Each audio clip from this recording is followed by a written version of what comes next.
Start your journey on the Grey Ogre Games Invitational for 2017. Everyone stands a shot to qualify for the championships by participating in our daily and monthly events leading up to the seasonal qualifiers. Earn points by playing the format of your choice, and you might find yourself vying for a piece of the $5,000 prize pool. Follow the action through our extensive video coverage on Twitch and YouTube. For more information, visit greyogregames.com/invitational. Start playing today to earn your spot in the Grey Ogre Games Invitational.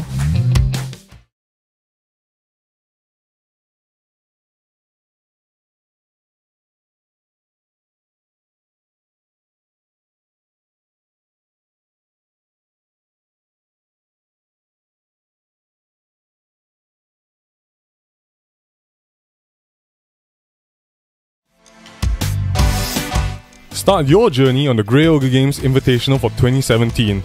Everyone stands a shot to qualify for the championships by participating in our daily and monthly events leading up to the seasonal qualifiers. Earn points by playing the format of your choice, and you might find yourself vying for a piece of the $5,000 prize pool. Follow the action through our extensive video coverage on Twitch and YouTube. For more information, visit greyogregames.com/invitational.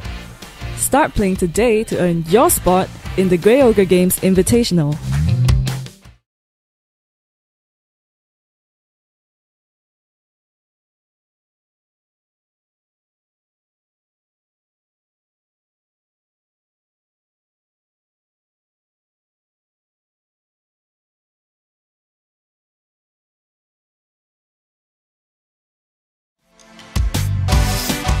Start your journey on the Grey Ogre Games Invitational for 2017.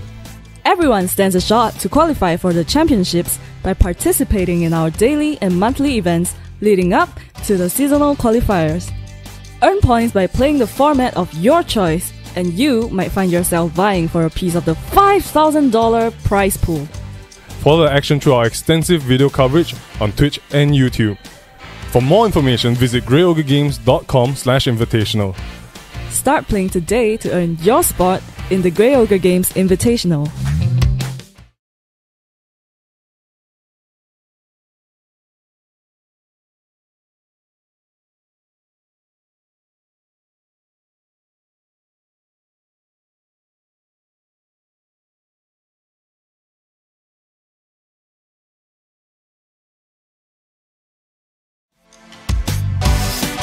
Start your journey on the Grey Ogre Games Invitational for 2017. Everyone stands a shot to qualify for the championships by participating in our daily and monthly events leading up to the seasonal qualifiers. Earn points by playing the format of your choice, and you might find yourself vying for a piece of the $5,000 prize pool. Follow the action through our extensive video coverage on Twitch and YouTube. For more information, visit greyogregames.com/invitational. Start playing today to earn your spot in the Grey Ogre Games Invitational.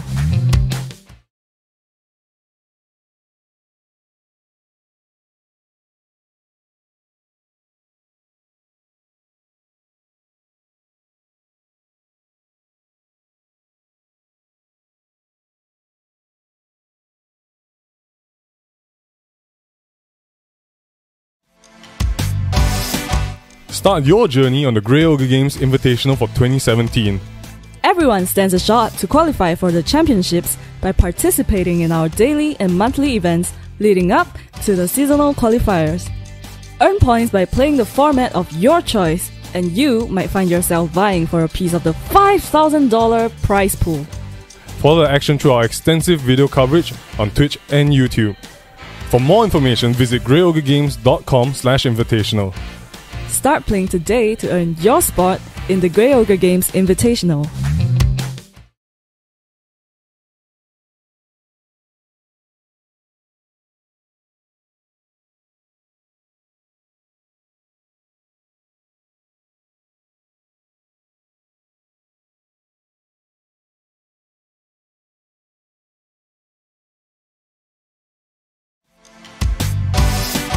Start your journey on the Grey Ogre Games Invitational for 2017.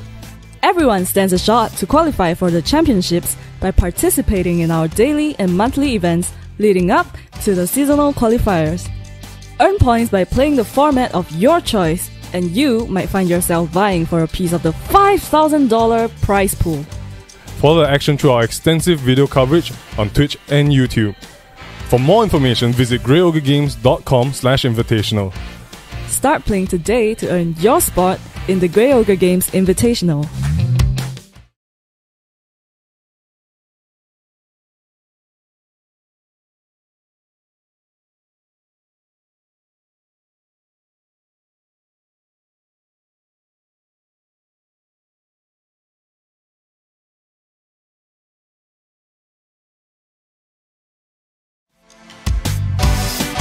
Start your journey on the Grey Ogre Games Invitational for 2017. Everyone stands a shot to qualify for the championships by participating in our daily and monthly events leading up to the seasonal qualifiers. Earn points by playing the format of your choice, and you might find yourself vying for a piece of the $5,000 prize pool. Follow the action through our extensive video coverage on Twitch and YouTube. For more information, visit greyogregames.com/invitational. Start playing today to earn your spot in the Grey Ogre Games Invitational.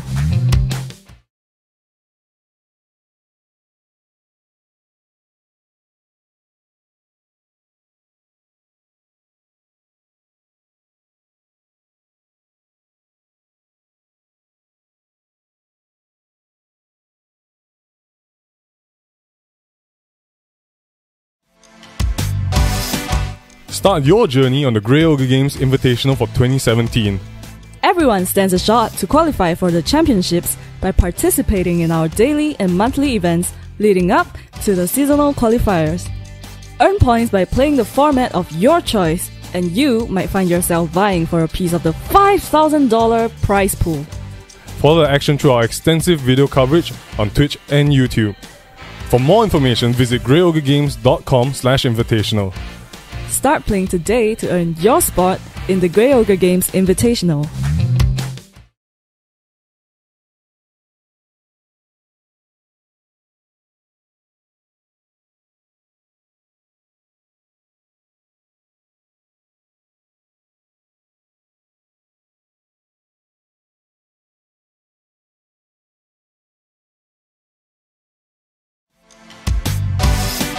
Start your journey on the Grey Ogre Games Invitational for 2017. Everyone stands a shot to qualify for the championships by participating in our daily and monthly events leading up to the seasonal qualifiers.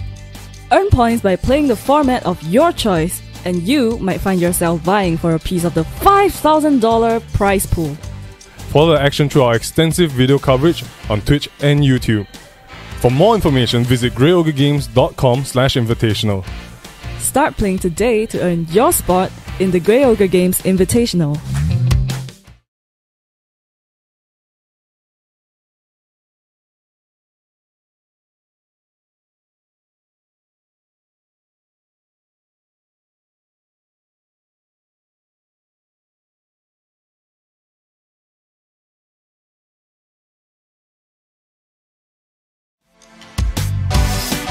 Start your journey on the Grey Ogre Games Invitational for 2017.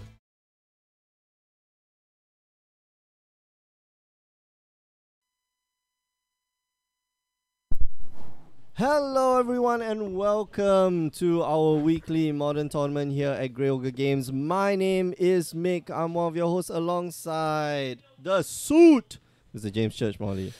Another Wednesday, Mick, and it's good to be back talking about modern. Fill in for me while I complete this game. We're watching the match here between... We've got Jinhan on the left, who is playing...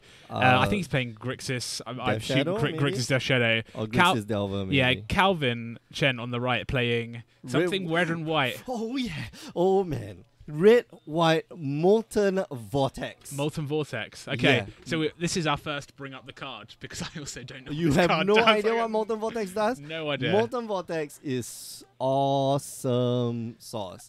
And you know what he's using it with? Ah, of course. Yeah, Magic Flame Origins. of Keld. Flame of Probably Keld. Oh, Flame wow. of Keld, Okay, yeah. okay. What is this? This is a spicy little number. No, Kelvin always plays the spicy little numbers. Yeah, this is... And yeah, when Kelvin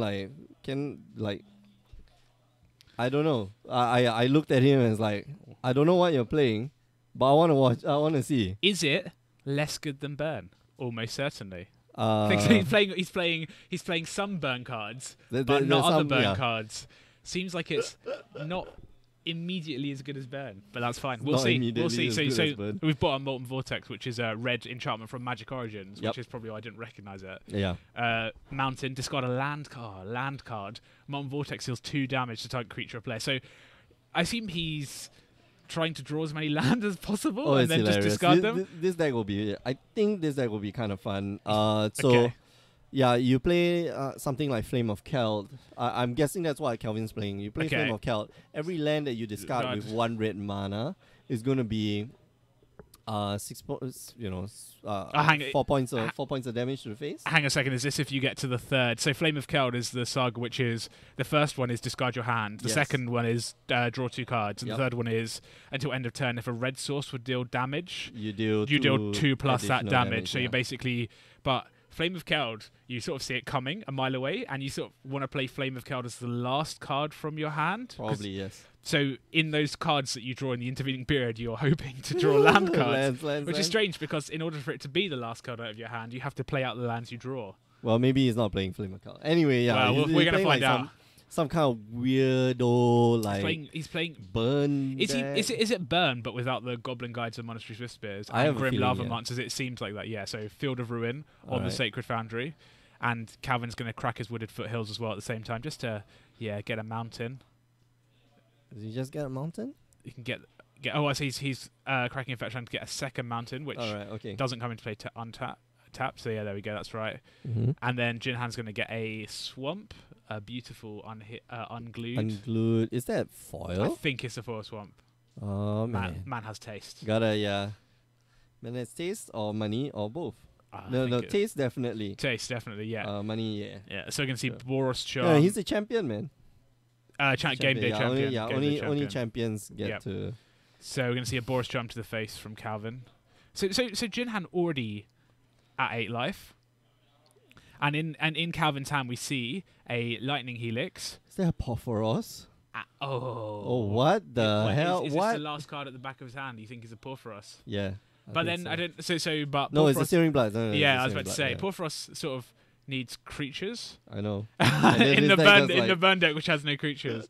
So we're gonna see. I'm gonna discard my Bloodstained Mire to deal 2 more damage to you. You go down to 6. What can you do once this Molten Vortex is resolved? Like Jinhan, you can't counter the discard, right? Because it's an ability unless you have something like Void Slime, which he's definitely not running. Well, he's got what's that? Cryptic Command. Cryptic Command. So bounce it and then try and counter it on the way back down again. Yeah, but then But he goes. I guess Calvin goes go, and Jinhan goes Cryptic Command. He goes in response. And then burn. Yeah. And then my turn. I untap. Burn. You. Yeah, because he can just go if he draws. If he has 2 lands in hand, which I think he does. Oh no, so he's got 1 land, a Lightning Bolt, and a Lightning Helix. Oh no, sorry, he's got a Lightning Bolt, a Lightning Helix, and a Searing Blood. So Jinhan's effectively dead. He needs to hold up counter magic for the rest of the game because the Lightning Bolt and the Lightning Helix are 6 points of damage. And Jinhan, so you see Colligan's Command, which I think is what he's going to. That's a bad idea. Or you don't want to do that. You don't want to do that.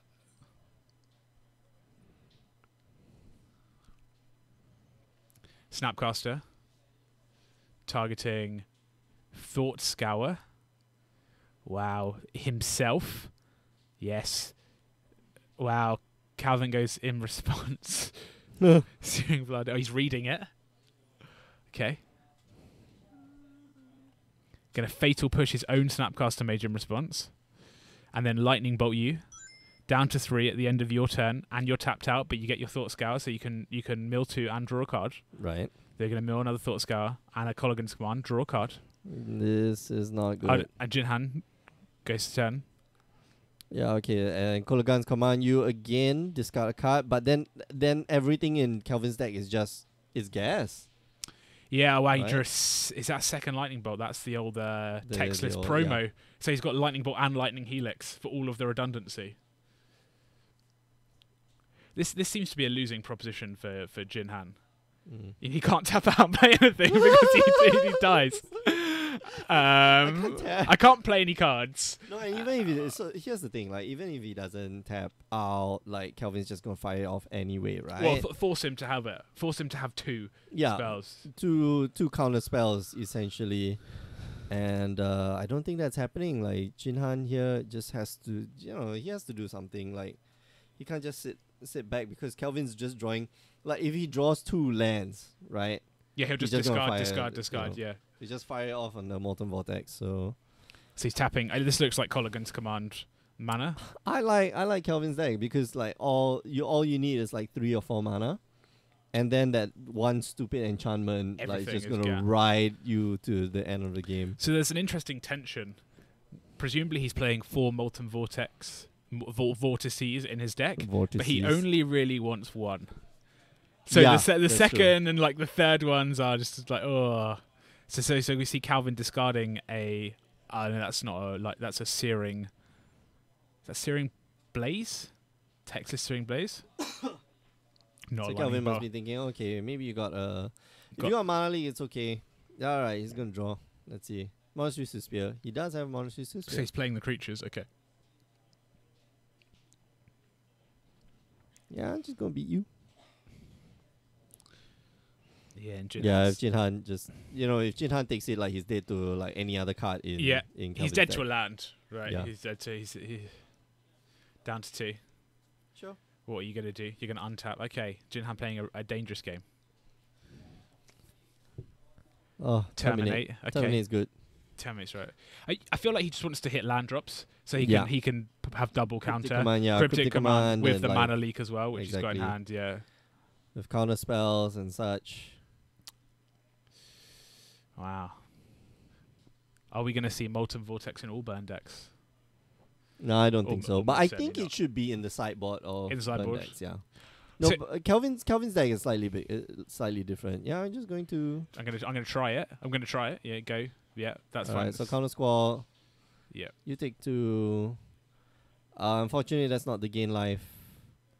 This thing, and then that grows a little bit bigger. Doesn't use the terminate, unfortunately. Yeah, I'm just gonna burn you. So this is my question: is that you say the burn deck should run a couple in the sideboard.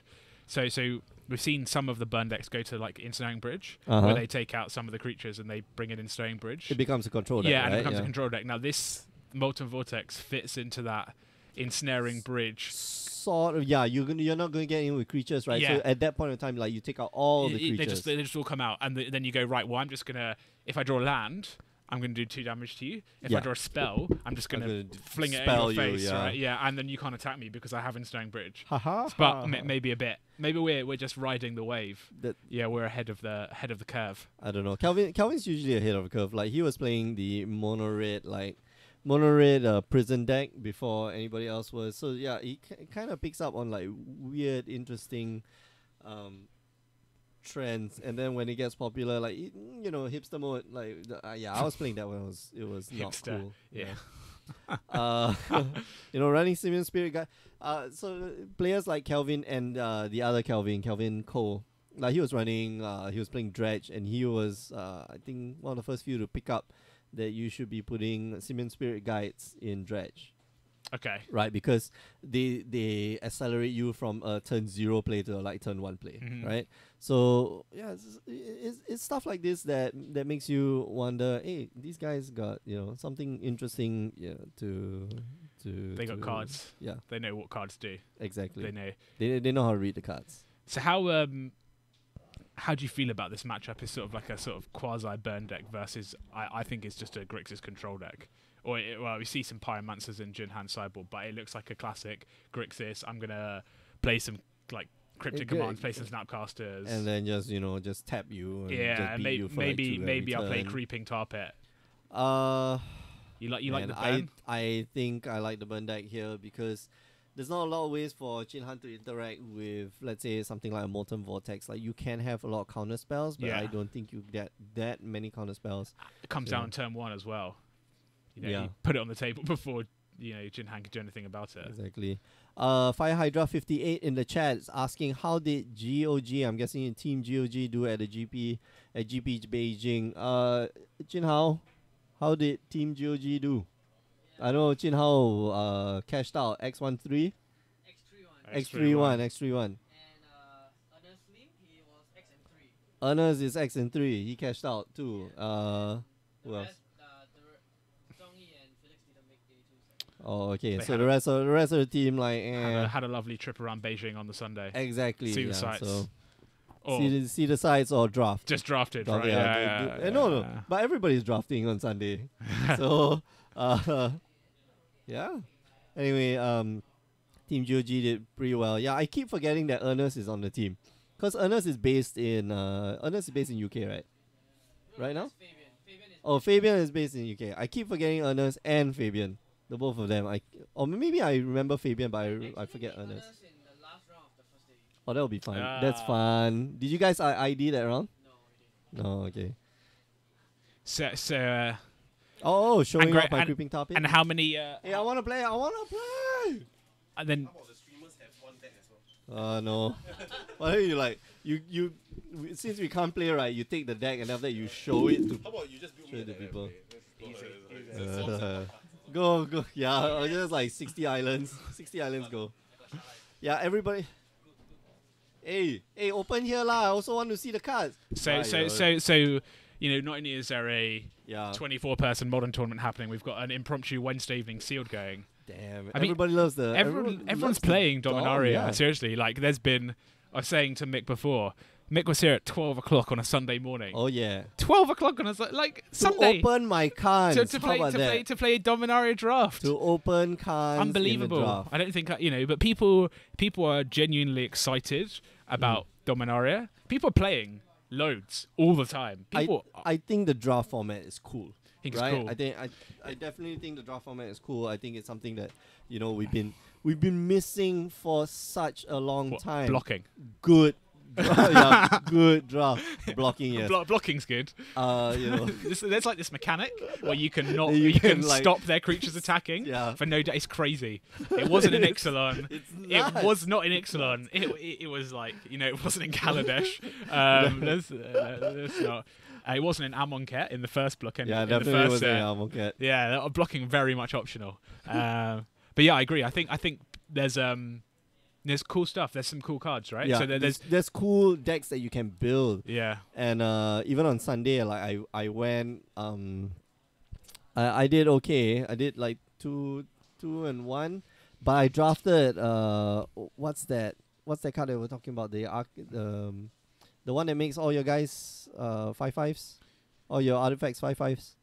Oh, the Antiquities. Antiquities War, yeah. Yeah. The Antiquities War is such a fun card to play around, or to play with. Or not play around, I think. Yeah, you can't play around that. So my entire deck was like Rubbish I think- artifacts. no, it was okay artifacts, and then 2 Antiquities Wars.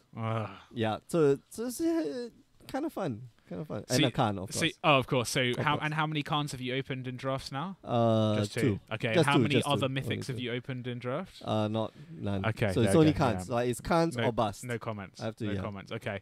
So yeah, but it's fun. I think a lot of people are playing it. For sure. It's there's I think the other axis is the nostalgia trip. People are like, oh wow, this is like what I think about when I think about Magic. It's like this high fantasy. The story, the stories back then were okay. So they're not as well thought of as they were now, but they were so fantastical, right? They were about brothers who can planeswalk, and they go meet angels, and they make deals, and their eyes are made out of stones. Yes, they of build course. a ship that has their powers and stuff like that. And so it's so fantastical. It really brings out like the inner child in you, I suppose, or that when you were that age and you're looking at these cards like, who is this Gerard and who is Griven and Of course. what's the Volrath. Semite healer? Yeah, Volrath, and who's the Semite healer? Orim. Yeah, okay. Basically, Yeah. I was gonna say the crew of the Weatherlight, and then you had the card, the Weatherlight. I was like, oh man, that's Nostalgia. cool. I'm wondering if Predator. vehicles were like a long play to get to There Weatherlight. was like, they're like, we're going to introduce this in Kaladesh, but Weatherlight's a piece of shit card, by the way. Not the new Weatherlight. The new Weatherlight is cool. It's got a lot of gravitas. What's the old one? Was there an old one? Yeah, the Weatherlight. Is it just an artifact? Legacy weapon. Oh, Legacy, not Predator. Predator was the other one. Predator was actually kind of cool. Like, you can destroy stuff with the Predator like the Predator does. Wait, hang on a second. So Legacy weapon is this is supposed to be the Weatherlight. No, it's not. part of the Weatherlight. Oh, Right? I see. It's Okay. Weak stone and meek stone, and that's when the meat card Yeah. and stuff like that. Okay. There was a Weatherlight, I thought. No. No, just one Weatherlight, which is What the Weatherlight? Skyship Weatherlight. Skyship Weatherlight. That's there you the go. one. Yeah, comes into play. Search your no, library for I any get number of artifact creature cards. God, that is awful, isn't it? Yeah, choose a card at random that was removed from the game. Random. Yeah, then put Random. Then put it in your hand. Yeah. It's like, this card is shit. Yeah, Yeah. but cool. The new Weatherlight is kind of cool. So yeah, I mean, oh wait, Kelvin's playing Goblin Guides. it's got the What? Goblin Guides. Maybe they're in the deck. So we'll pivot back to the game. So there's Eidolons and Great Revels in his hand as well. So I'm wondering, is he just playing Burn, and has he just put Molten Vortexes in? And if he has done that, what cards has he taken out? I assume Grim Lavamances. That seems like the first thing.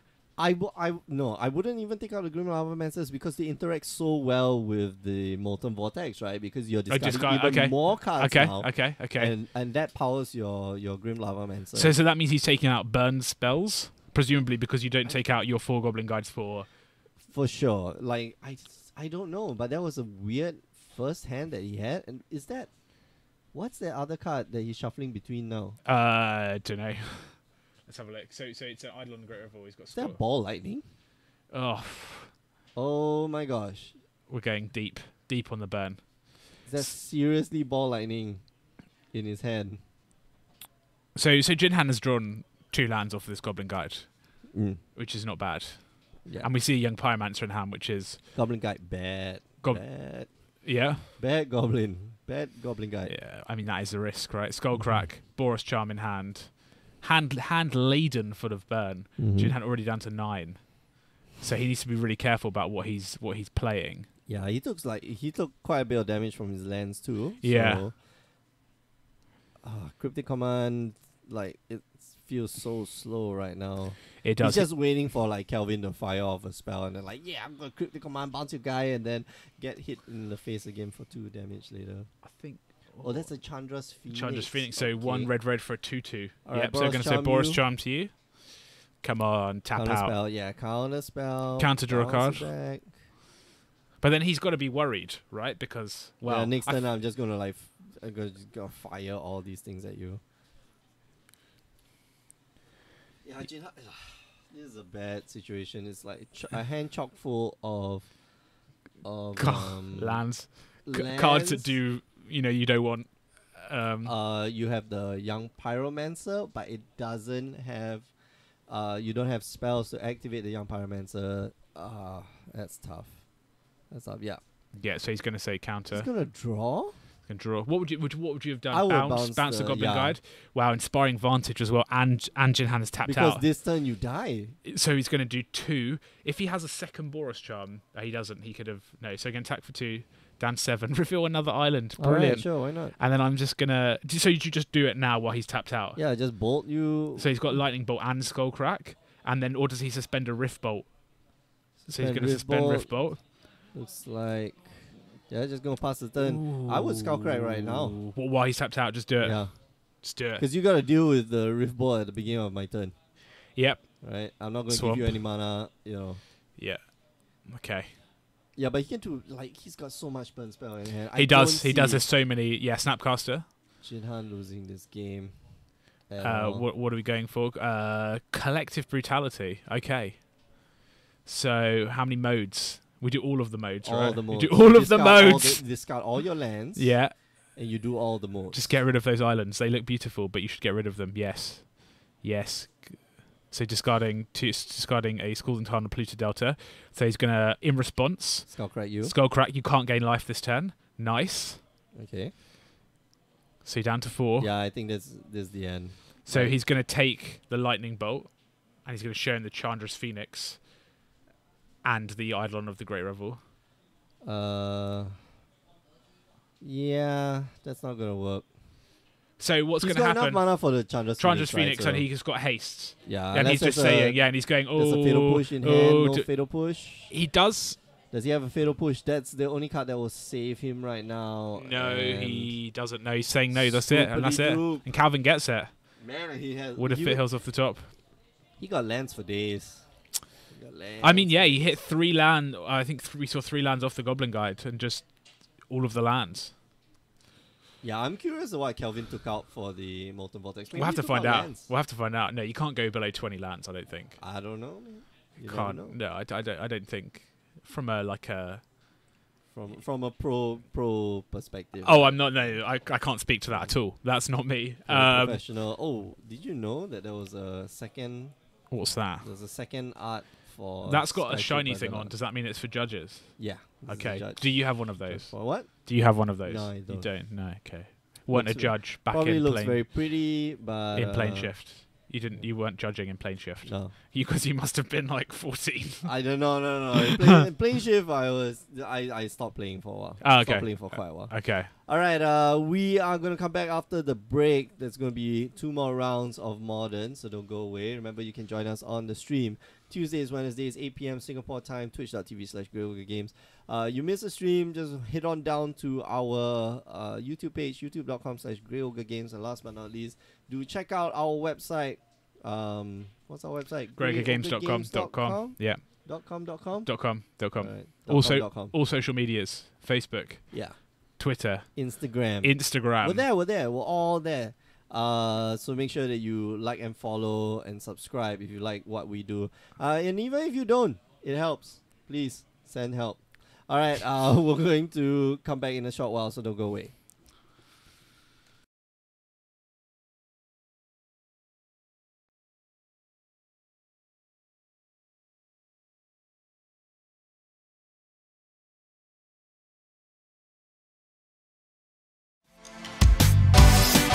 Start your journey on the Grey Ogre Games Invitational for 2017. Everyone stands a shot to qualify for the championships by participating in our daily and monthly events leading up to the season. Okay. Yeah. Seems everything's okay. Test. Except for the Facebook. Why isn't the Facebook working? Test. Okay. Yeah. We're live. Oh, are we? Hello everyone, welcome to our weekly Modern tournament here at Grey Ogre Games. It's more than modern. My name is Mick. I'm one of your hosts alongside Ben Huang. Whoa man, like, okay, for those of you who have been watching the stream since day one, right? You know that Ben comes in from time to time, but then like there's Hey, I this- was here at the start. yeah, you were here at the start, Yeah. and then I disappeared because, Yeah. you know, life. because life is thing, and Yeah. yeah. What was the last time you were behind the mic? I think maybe a year ago. more than a More year than- ago. more Like, than a we year first ago. started doing modern, you know, it was No.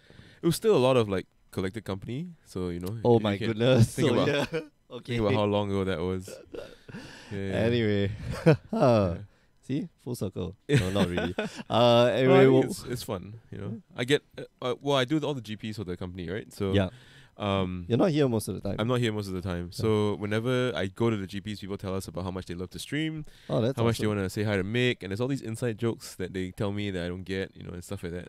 Sometimes I think I'm getting trolled by you because you tell them. Do they tell you like, oh, you can stroke my rhino or something like that? I'm like, I've never heard that Did one. oh, okay. But okay.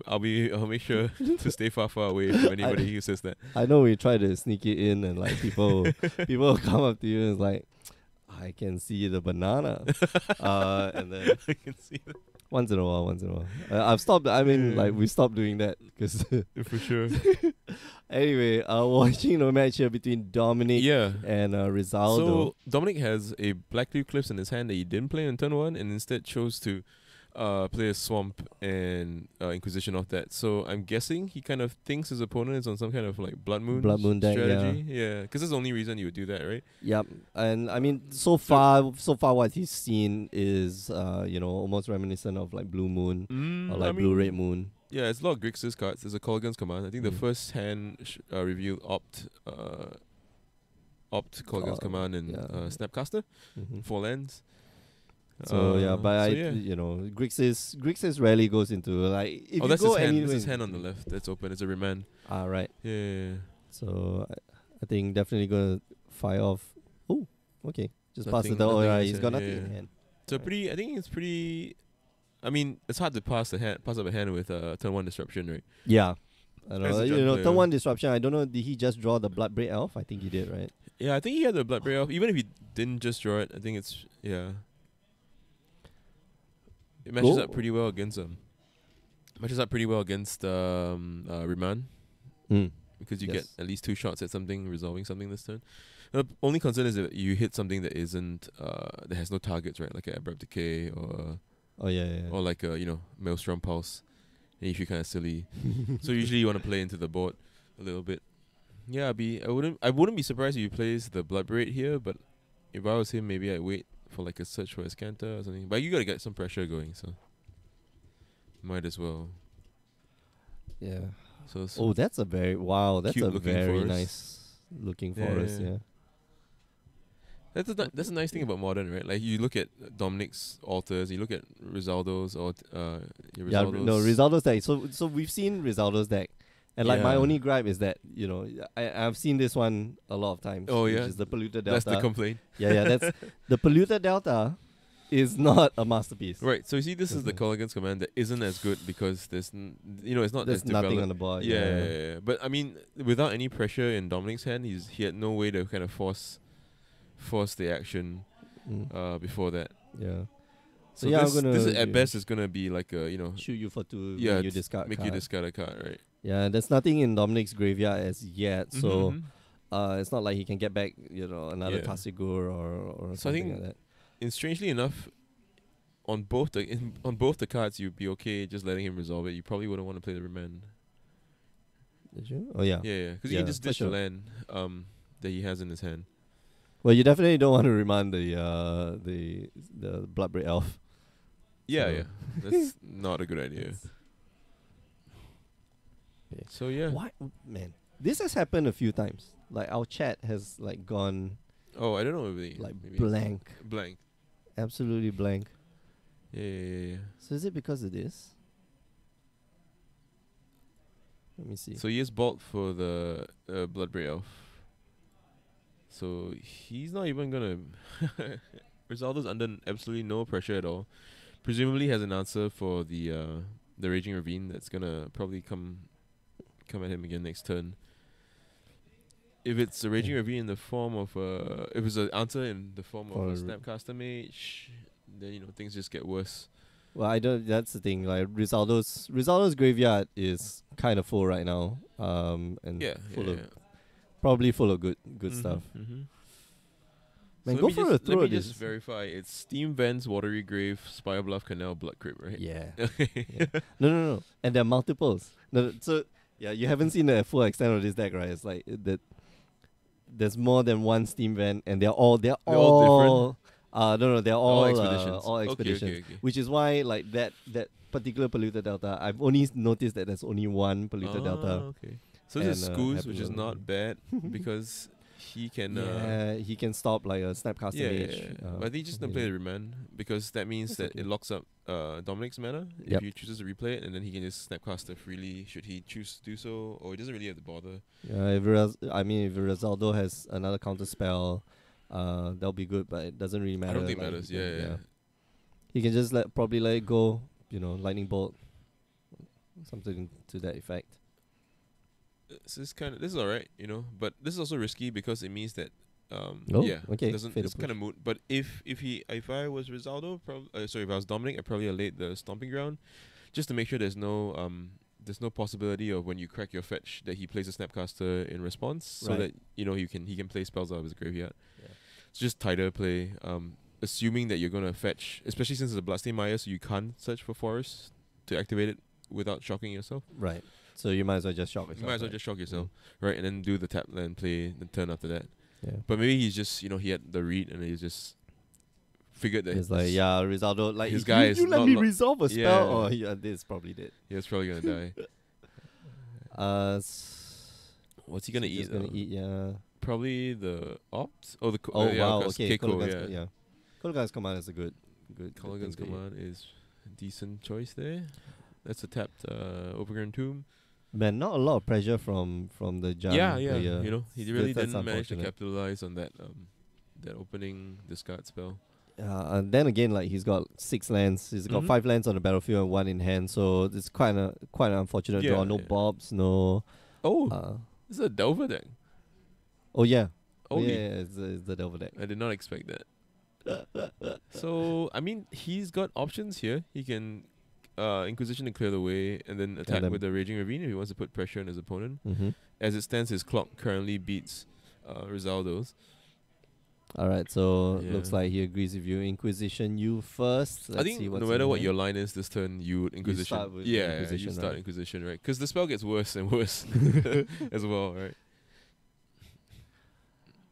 Man, what's in Rizaldo's hand? Can we share this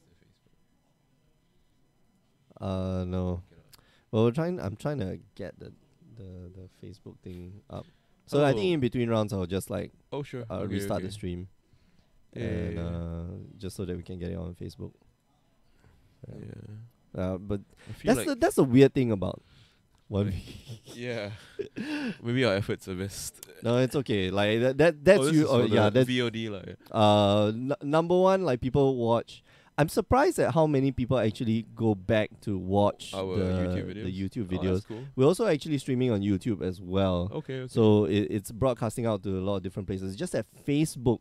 Mhm. Facebook is the downer, the massive downer. yeah, like yeah, I can it's imagine. But it's they- also the one that people watch the most casually, right? Yeah. They're just scrolling through it and then It's they're like, looking oh, at okay, videos of this- puppies and This stuff Big like and that. Ben, like, making Yeah, a fool yeah, of yeah. themselves. Like, oh yeah. So this is back to Inquisition. Mm. He knows about he doesn't know any of these cards, so this is a surprise to him. But surprise, surprise, he has Snapcaster Mage and Colligan's Command. You know, a great engine in and of itself. Yeah. I think the Mage is the major concern because then it takes out the Raging Ravine Will it take out a Raging Ravine? because he has Oh, Bolt. in the he's got graveyard, Bolt in he's got the- Bolt he's got Bolt in the graveyard. graveyard. So I think you take the Mage, you play the land, and you just crash in, Mm. and then you propose to race. You know, and yeah. Oh wow. Okay, so Because he you have takes a away bolt the- of your own. He takes the Colligan's Command, so he's just going to try and outgrind his opponent. All right, so just Yeah, Bolt. I don't know how much I like that. I think it makes sense if the Delver deck plays actual Delve creatures, because the Bolt isn't as good. Right, because you keep go for the throat for the Delve Right. threat. Yeah. But on the flip side, if he hadn't played the Bolt, if he played the go for the throat instead, and then he could have next turn attack with the Ravine and leave Lightning Bolt up as removal. For anything. Okay. Yeah. Okay. Yeah, he's not gonna attack now. Oh shit! Okay, no, sorry. So No, my but he bad. brought back the Yeah. Snapcaster Mage, so it's. No, he has a Snapcaster Mage and has the off-screen cryptic command that we didn't see. Oh, okay. Right next to it, yeah. Also the art that I don't recognize. So Mm. yeah. Hey, it's pretty. I like this. I actually like this cryptic command. Yeah, like yeah. the art is really, really pretty. Yeah, it's cool. But I mean, win England, hard to go wrong. Wow, a K command again. So I okay. don't actually like the way this was played on Dominic's part because sure he's playing the game that he knows, right? Just Mm. take the 2-for-1s, take away the 2-for-1s, and then try to jun them out, right? Try to out 2-for-1 them. But the problem I think is always that once you realize that you're so far behind resources that you're not going to beat your opponent's hand, you just have to take the lines that make him maybe use his resources in a way that aren't as optimal, right? Yeah. So if he had taken Oh wow. Okay. if he had taken the Snapcaster and then Like Rizaldo would have to. Rizaldo would have to. cryptic command bounce or do something this turn. Maybe he Or would have to Colligan's, no, he would have to Colligan's command, get back the Snapcaster. play the Snapcaster you to know, trump or something. Yeah, but there's not enough mana. Like Yeah, you'd yeah, have yeah. to. So I feel like a lot of people don't realize when the role changes Mm. and when they have to give up some of their material or play in a kind of like more risky way so as to give themselves a better chance of winning. Yeah. There's always the statistic. I mean, yeah, there's the play that you're supposed to make and there's the play that will increase your chances of winning, and those sometimes aren't the same thing. Right? Most times they're not. Yeah. Well, yeah, most times they're not. He's in a terrible position now, Yeah. right? Unless he Yeah. top decks some kind of like 2-for-1 here, because not only does he have to play through the cryptic command that's in Rizaldo's hand. Oh yeah, he played the go for the throat already. Yeah, played the go Okay. for the throat on the Delver, or was it the Snap? The He- Snapcaster. on the was Snapcaster that yeah. flashback at Colligan's command. That's like bleeding. Oh. That's bleeding so much value. Yeah. So And next turn, like Rizaldo's just going to play the Delver again, and then keep up Cryptic Command. Yeah, I don't Dominic's not going to be able to And if resolve. Dominic doesn't play anything this turn, he gets to activate Tasigur, which is not bad because his graveyard currently is 2 fetch lands, a Fatal Push, and a Snapcaster and a Mage. Snapcaster Mage. Great. Oh, he drew Liliana, but there's he still knows. the Cryptic in his hand. Yeah. And the sickest part about this is that, Counter draw. Okay. counter draw. Right. This- Great. Now everything in Rizaldo's graveyard is just gas. Yeah. Goodness. And yeah, the race is I think in Mhm. favor of Rizaldo. Yep, for sure. With an extra Delver, it's probably in his favor. So he passed. He's thinking about playing that Delver, which means that he can't have another Snapcaster, right? Because he laid the Swarm this turn. So Snapcaster Cryptic isn't on the menu. Oh no, Swarm was last turn. Swarm was So he last had turn. 5. Yeah, he had 5 mana. Oh, wait, no, he he doesn't. had So like 4 yeah, but mana. he doesn't have enough blue. Does he? Oh yeah, that's Yeah. right. That's right. So If he Lightning plays the Bolt's not Delver. gonna do it. So this is where, this is kind of like this is how a lot of people play the Raging Ravine, right? It's like a desperation kind of thing. This is your last. This is your last thing. And last thing you play. I guess it's not bad because he manages to get a counter on it, so now it's completely out of bolt range. Mm-hmm. And is this Rizaldo's gonna activate Yeah, why not? Just give me more gas. Give me more good I don't stuff. think there's anything that obviously you give him the Delver. Delver's not that. Delver's the best choice, right? Yeah. It pairs up well with the bolt in And the fact that Rizaldo Dominic's did not hand. play, he didn't play a Delver last turn as well. He has Thought Scour. Okay, maybe Scour- that's why he was saving the mana for. Thought Scour and Tasigur not best friends. No, but he's gonna mill. Yeah, so he's gonna mill Dominic. yeah. Just 2 lands. That's not good. That's not a good sign when your opponent mills 2 lands off the top. It's interesting. I didn't think he could lose this game, but as it stands, Who, Dominic or Rizaldo? Rizaldo, I didn't think Rizaldo could lose this game. He just got so far ahead. But as it stands, Dominic has a way to clear the path for the Raging Ravine. Mm. And if Rizaldo had a removal spell, he would have played it last turn. So this Ravine looks to be going coast to coast. Mm. It's going to hit him for 5, then it's going to hit him for 6. So it's a 2-turn clock. Yeah. 5. No, if he hits him for 5. Oh, right. He goes down to 6, right? Okay. Yeah. Mm-mm. So that's pretty interesting. Yeah, I was looking at Rizaldo's The life other as way an around, 8. yeah. It's like, no, he hits him for 5, you can just bowl him in the face. I was like, okay. Yeah. So he has that Delver, but I think the Delver can do is a Chump Chump blocker block. impersonation right now. Oh, no. Which might be okay because it gives Rizaldo the win, right? 2 turns. Mm. All right, so 7 Visions, trying to find... But Rizaldo doesn't know that his opponent has a bolt for his... oh, no. Delver. So all things being equal, nothing changes. I think Dominic's going to win.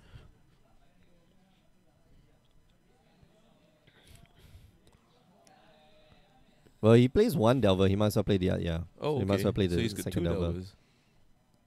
Yeah. So So what's now, better than 1 Delver? now he's pretty far behind, yeah? All right, so Just bolt Bolt for takes 1. down 1 Delver. So best case scenario, best case scenario is you hold your cards closer to your chest so your opponent can't see what's going on. All right, so it goes in as a 5/5. So as- Rizaldo just takes it. Do you chump if you're Rizaldo? There's a possibility that you might win next turn. So if the Delver, even if the Delver doesn't flip, like if you have a Lightning Bolt, Yeah. like that, Puts him to 1. is that He electrolyze? has a Oh, bolt? he Okay. does have a bolt. Okay. Yeah. That's not So too if you drew into a Lightning Bolt, like. But he had to have drawn the bolt over the course of the Thought Scour in 2 turns because he didn't bolt the Ravine the first time it attacked. Right. Yeah. So I mean, That's quite fortunate. yeah. If you're Dominic, you're like, okay, I mean, you still did to Colgan's command, but you discarded like 2 Colgan's commands Right. that game. No, I mean, yeah, he's sort of drawing life, but the Kologan's command, did they get swept away already? Yeah, he knocked out 2 out of his opponent's hand. One was in Were they in exile? They weren't, right? They were in his graveyard, right? they were exiled from the From the ooze. Tasigur. Oh, f- yeah, yeah, okay. The ooze exiled one, I think. Yeah, so he yeah, couldn't so- draw. So he couldn't draw a Snapcaster mage. Yeah, had to draw bolt, essentially. obviously, but yeah, Okay. life's like that. Well. What can you do, right? Anyway, he Yeah. didn't even need the Delver to flip. Yeah, yeah. You just Right, got in just for one one. month, Yeah, yeah. yeah. All right. If you're just So- joining us, you're watching the match between Dominic and Rizaldo here at our weekly modern tournament. Modern. Mhm, My name is mhm. Mick. I'm one of your hosts alongside Ben Ben. Huang. And you guys might know Ben from GPs all over the Yeah, place. yeah, Last yeah. GP was GP Sydney. Sydney. Yeah, How was Sydney? Sydney, and then there was Seattle before. Sydney was great. Sydney was. I love going to Australia. Mm-hmm. You know. Yeah, it's just the people are so friendly. There's just so much magic to be bought and sold there. You know, it's so much that people they get a GP once every 6 months, right? 6 months? Oh, Perth and Melbourne. Melbourne and Sydney. Melbourne and Yeah, Sydney, right? They, right, they don't okay. get GPs like we do, like or Once like the every 2 Americans do, right? Yeah, Americans get one for every sure. week. Yep. And Asians, we can travel to wherever we want. You Mhm. know, so if there's a GP Taipei, Hong Kong, you know, in Japan, we can go. Mm. But flying out of Australia, it's expensive. You know, Even flying around Australia. flying I around think. Australia is expensive. So because of that, like everyone really looks forward to the GP, and then they're so excited about everything. There's so much energy. That's actually know- quite nice. Like, yeah. Yeah, we came from Seattle. The Channel Fireball team that came from Seattle to Mhm. do the show in Sydney. They were probably as jet lag as us, if not more, because we do this more often. Right. But yeah, they also fed off the energy, and so I think everyone had a great show. Oh, You know, that's there were good. no real complaints or anything, and yeah, you know, it was super. I saw a lot of interesting posts from Oh, you about. yeah. I mean, that's selling on my cards, yeah. personal Facebook, so I don't Yeah, care yeah. too much to discuss that. But we in reference to that, for those of you who don't know, one of the stores in Sydney had Was it in posted- jest? Or I don't think it was in jest because I mean Wow. I don't Okay. think in jest because I have additional information. But from what I saw, I mean as an observer, you could Mhm. go to their page before the GP and they had a buy list that was up that said Okay. don't sell to foreign stores, Wow. sell us your cards, and it said they had a supercharged buy list, right? And Mhm. so the first thing I do as a business owner. You gotta scope out the competition. No, Yeah. yeah, well, it's come out the competition that, and I don't get offended by stuff like that, right? Because it's I can't be offended doing what I do, right? Yeah. You have to be that way. So I look at the prices and I think, well, these aren't actually fair prices to begin with. These are just, you know, they're not even like competitive with what say SCG would pay or CFB would pay on cards. Mm. So that's the first thing that I noticed. I thought, well, he's doing a disservice to his community already Yeah. by paying them less than what the rest of the world can pay. Mhm. So I don't understand where he's coming from. You know, if he's trying to take care of his community. Then, on a personal level, I just didn't like the idea that he would say that. Like Right. openly, publicly, Openly, right? Yeah. And then back to being a business owner, the idea that, you know, you kind of have to be aware of what the political climate is, right? Like, this is a world, Wow, yeah. right, Yep, that, yep. you know, Pauline Hanson isn't in It's- power. You know, Donald Trump is in office, but, you know, But he's as- like half a world away. Well, yeah, half a world away, and not as, you know, widely supported in that. And you know, there is this kind of climate where you don't say things like that. Yeah. So I just think it was a colossal misstep on their part. Were there a lot of like non-Australian vendors at GP Sydney? Yeah, I'd say the split was probably 70-30. 70 local, right? 70% foreign. 70% foreign. Wow. Yeah, yeah. Okay. So there was the store So- next to us was from Hong Kong. There was a store next to us, to our right, Japan. who was supposed to be from Philadelphia. So what did they disguise themselves as then? But yeah, you know, there was one Canadian guy, one Japanese guy, Okay, one okay. one American guy. I was expecting like one Canadian, one Japanese, and then like one European, Yeah, and actually yeah. no Americans, but it's an American store. It's like Well, sure. that's also has to do with the way GP booths are being sold this year Okay. by Channel Fireball. But that's a different discussion. All right. Yeah, but yeah, I mean, to Australia's credit, you know, a lot of players came up to us, a lot of store owners came up to us and said, "I hope you don't think that's indicative of how Australians feel about you." I don't. And I don't think anybody actually. I don't even think the guy who posted the post actually thinks that. I think he Yeah. just wanted to say that he would like to keep the cards in Australia. That people should support their local support stores. your local stores, but And- that's not the best way to say it. Yeah, Obviously. yeah.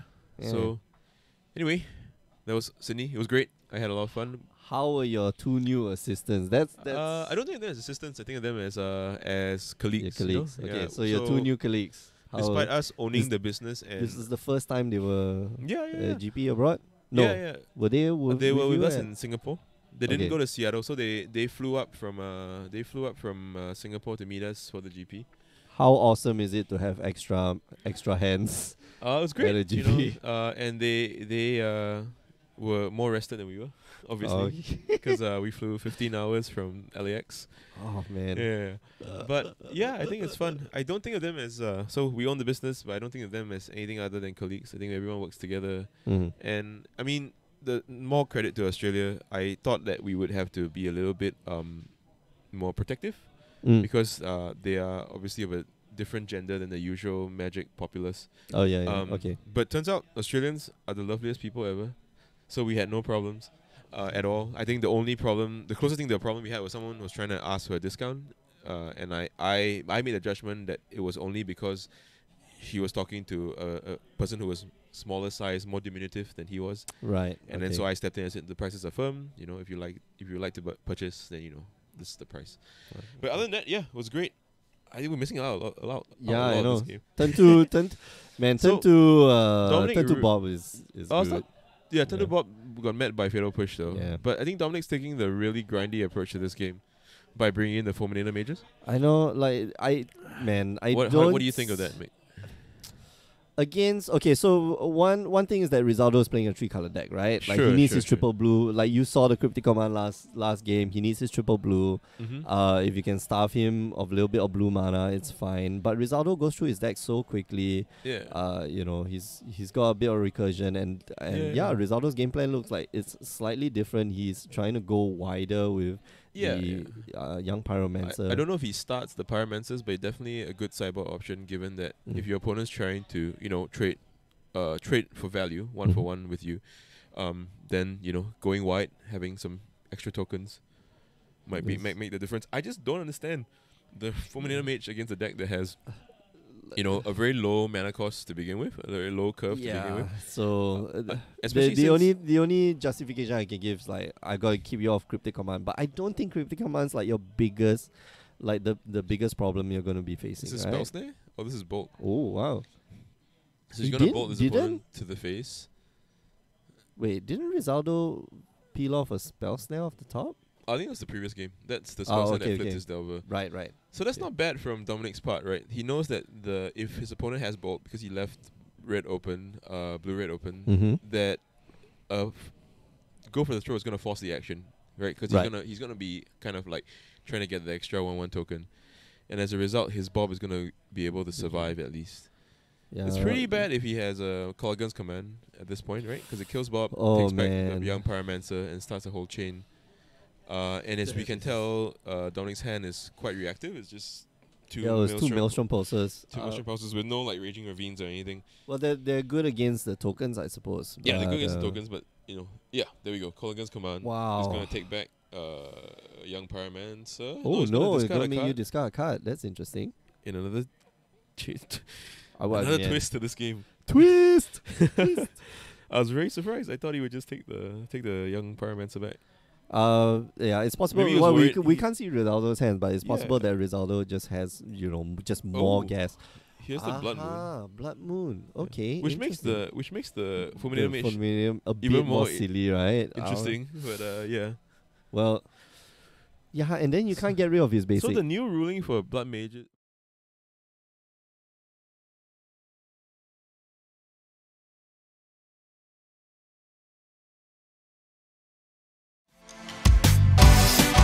Start your journey on the Grey Ogre Games Invitational for 2017.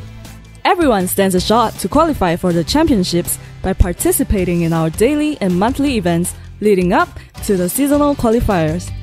Earn points by playing the format of your choice, and you might find yourself vying for a piece of the $5,000 prize pool. Follow the action through our extensive video coverage on Twitch and YouTube.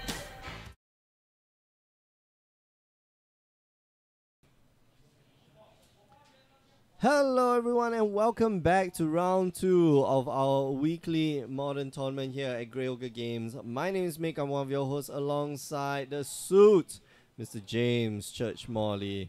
We're watching a match here between Aaron Chu and Brian Kong on left and right, respectively. Brian is apparently playing Burn. Playing Burn? No, not Burn. Sorry. He's playing Storm. Storm. He's always playing Storm. I tricked myself. No, he is playing Storm. Thought too deeply about it. And Aaron here looks like... Oh, what is he playing? Is that Bridge? No. It's got red in it. No, that's an Inkmoth Nexus. So that's a RPTQ Inkmoth Nexus. Oh wow! Right, Oh okay. Okay, here we go. confused. Here we go. Look at this. So yeah, this is seriously. What's that? Affinity.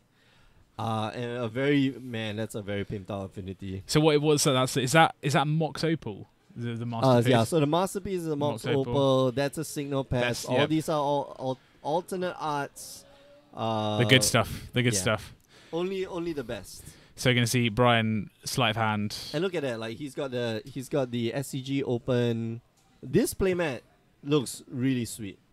This is the like Jace's, I forget no what. no it's like a Daze, isn't it? From yeah, a Monket masterpiece with the birds. Yeah. So beautiful. Oh, look at that. Steel Look Overseer. at that. Is that Steel Overseer? We are like gushing over Aaron's deck. It's like a $3,000 deck. Yeah. Affinity is supposed to be Affinity is supposed to be like a $20 no, apart from those Mox Opals. Yeah. $20 card deck maybe. Yeah. But actually no, you combine it together, it's probably like it's quite 300. It's the Mox Opals. The Mox Opals are the most expensive. Yeah. The Outbound Ravagers too. Yeah. Yeah. So those are the expensive cards. I mean, like, but Aaron has like just pushed it from like a $300-$400 deck to like. If you're gonna commit hard. Yeah. Commit hard to the old. I wouldn't be surprised if there are like foil unhinged lands. Unstable land. Unhinged. What basics is he playing? What, I like don't know. Singleton Mountain for Yeah, Galvanic Blast? Yeah, that's it. Singleton Island for Thoughtcast or something like that? No, just the Galvanic Blast. The Thoughtcast is not. Thoughtcast's quite old school. Old school Affinity. Remember when people were drawing cards for four? I like drawing cards for four and a blue. Yeah. Gonna see. Yeah. So Brian's gone sleight of hand into Serum Vision. So he's sculpting a hand. It's just a question of does he win next turn? I don't know if he needs to win next turn. I think he can win in 2 turns, right? 2 turns. The clock doesn't look fast enough. So we see a Springleaf Drum, just regular foil, make an Inkmoth Nexus into a creature off the Mox Opal. I'm gonna see Signal Pest tapping for mana, make another Inkmoth Nexus. I'm surprised that he doesn't go like double. Yep, so we're going to attack, so that's 4 infect damage. 4? And 1 regular damage. So 6. We're going to make so Steel Overseer, putting a +1/+1 counter on each artifact creature. So 6 infect to Brian's face. Oh, so maybe he is dead next. Yeah, so he's got to win this turn. So he's got to win this turn. Yeah. Difficult without a Baral or a Goblin Electromancer. Not at this moment, yeah. Oh, is even that a foil? No, it's not. Be a foil, that's the New Phyrexia insert poison token. Oh man, I've got one of those. So I've got many one of those in my cube. That's all I've got it for. In the cube. That's it. Yeah, because I have a poison. Why do you have like one? A poison? There should be 8. No, you only need 1, right? No, there should be 8. No, it's a common uncommon cube. There's only like 3 infect cards. Is like a Glistener Elf, a Blighted Agent, and something else. Okay, so then what if 3 people drafted? No one's ever playing the infect deck. You know. Giant Growth, Mutagenic Growth. Yeah, they are all in. Does that kill you Wanted? They are all in the. No, if you might have all Crows up 5, 6, 7, 8, 9. Yeah, that kills you Wanted. Yeah, it does. Yeah. All of those cards are in the cube. Yeah, and those are just like 1 mana. There are better. So like turn 3. There are better cards in the cube. Pendlehaven's the other one. Pendlehaven +1/+2. Crap! I thought you said it's a common cube. When was Pendlehaven or common? Uncommon. Uncommon. When was Pendlehaven uncommon? I thought it was. No, it's a rare, right? Pendlehaven. The old Pendlehaven is like a. Is it? Oh, it's times twisted, or the thing from. Hang on a second. It's uncommon. Hang on a second. It's an uncommon damn. in Legends. It's probably like an uncommon 3 or something, right? So it was like twice as rare as a rare. Right, yeah. 1 in every 17 boxes. I thought Legends didn't have any rares. They're like uncommon cards. Really? I don't know. No, I know one of those sets like long time ago. No, I do not have a Legends Pendlehaven. There we go. So Manamorphose. All right, Brian here just needs to dig deep for. Gotta. Yeah, without that Baral, it's gonna be a little bit tough. Yeah. So the Storm deck, he was sculpting his hand, but he really needs the mana reducer. Yeah, no, he played a land already. Playing so Aaron going, no, you've played a land. He's like, oh dear, this is not very good. Yes, counting. Yes, you are still dead. And the and the you thing could is, win. Okay, so you could win, right? Well, Inkmoth Nexus is not even a creature move, so you can't even fire off a small grape shot, the old small grape shot, Yeah. to try and clean some stuff up because they're both coming in next turn anyway. Exactly. Doesn't matter. So unless he's got a lightning ball right now, like it's not gonna matter. He could still. Okay, so here's the thing. Like you could still have your Baral. So he's got 2 mana. So he would need a Baral right now. He would then need. He's got a Baral in hand. Okay, so And then he's does got he have Baral? Yeah, he's got a Baral. 3rd card, 4th card down. That's a Baral. No, I thought that was Is that not? impulse. No, That's a Baral, isn't it? no, it's not. It's not. It's some like draw card. I don't think he'll be able to go off this turn. Like he could convert it all into red mana or mostly into red mana, but he can't draw, and that's the problem. Yeah. So yeah, gonna go Ritual. All right, So- ritual gain one mana. Yep. Ritual gain 2, So he's, 3. So he can go up to 5 mana. but then he's not really doing anything. Yeah. So he's got, yeah. We've got the old helpful storm counter out. What is that? No, he doesn't need to use the blue. The Manamorphose could have been. Oh no, the Manamorphose all is now red. So he's gonna cast. But that doesn't work. What, Does he draw a card? it's a grape shot, targeting creatures. Oh, that doesn't work because the Inkmoth Nexuses are 2 each, right? Yeah, but he needs to. He's only got. He doesn't have another creature to tap for Springleaf Drum. Ah, okay, I see, I so see. he's hoping that Aaron doesn't draw a land. If Aaron draws a land, Like he's then dead. game's over, yeah. Yeah, he's dead. No, he didn't. Oh, he did. Okay, well that's it. Yeah, he's gonna make. Yeah. Be Yeah, it. yeah. So Okay. he was doing the mini grape shot. So basically, I think what he was looking for is right. I got to get rid of the Steel Overseer, say a bounce it, and then I need to mini grape shot to kill your Right, creatures to that you make sure tap that you for the cannot and then use I'll the- try again next turn. I thought it was a Baral, but it was a repeal. Yeah, that was a repeal. Yeah, was it a repeal? Not a was a repeal. bounce. They're just one of those bounces. Or is it not X blue bounce target spell with With yeah. mana cost one X or less, but Yeah. he bounced the Steel Overseer, the Steel 2 Overseer, mana. so that's what is that bounce spell? Anyway, it's a bounce spell. Okay, yeah, 2 mana, No. 2 mana bounce target creature. yeah. So Curiosity Cat saying in the chat, I think the mountain's more for searching with path. Yeah, but that doesn't Yeah. mean you Yeah. can't pimp out your mountain. Yeah, I think we're gonna have to check on the status of the mountain. Yeah, I know. Like, just demand to Aaron. Aaron, show us your We need to mountain. put our hands on your deck. We need to see it. It's yeah. Show us your mountain, and that's not a euphemism. Yeah. Well, so That may be a euphemism. maybe I don't know. That's for the X-rated show that we do after hours, the after hours. That's going to come after the philosophy show that we've got going. Part 3 of this. I told Ben, like, Ben keeps asking about this Twilight Zone. The Twilight Zone. Yeah, I keep telling him, like, just tune in to like part 3. Like, Ben's here right now. Why and then he was don't we asking- bring him in here? Why don't we bring him in No, here it's for the fine. Twilight Zone? Doesn't No, want no. to. He doesn't want to be part of it. No, I don't think. Yeah, he looks with me with like disdain, Abject It's like, yeah, horror. Yeah, So- mate, you were supposed to be the one. The chosen one. Yeah, It's the supposed to bring chosen- balance to the force. You were supposed to be good for the stream. What did you do? Oh, yeah, it is good for the stream. Yeah. It's like a variety show. I'll keep yeah, you on yeah. the straight and narrow. So they're moving to sideboarding, and Aaron has a very shiny sideboard. Who do you like in this matchup? Do you think that if Affinity goes first and it has a quote unquote good hand, it's just too quick for Storm, like we saw there? Man, Storm doesn't have any instant speed Storm spells, which is kind of weak. It was kind of good for no, the rest but- of the format. Yeah, well, thank God. But yeah, I think if Aaron can't do damage Okay. that quickly unless he's got like cranial platings, right? So if Aaron's got cranial platings, then he wins the game. Yep. Yeah, or he starts off with something like that with like two Inkmoth Nexuses. Steel Overseer, yeah. And Steel Overseers. Yep. So that was the turn. That was turn 3. Turn 3, yeah. Turn 3 win. Oh turn no, four, no, turn it was four turn win. 4. Turn 3, he did the 6 damage off of the the double Inkmoth Nexus with the Steel Overseer, and then turn 4 just goes, I'm going to swing, and that's it. Correct. So Yeah. you know, Aaron, like despite how aggressive his deck is still not quote unquote fast.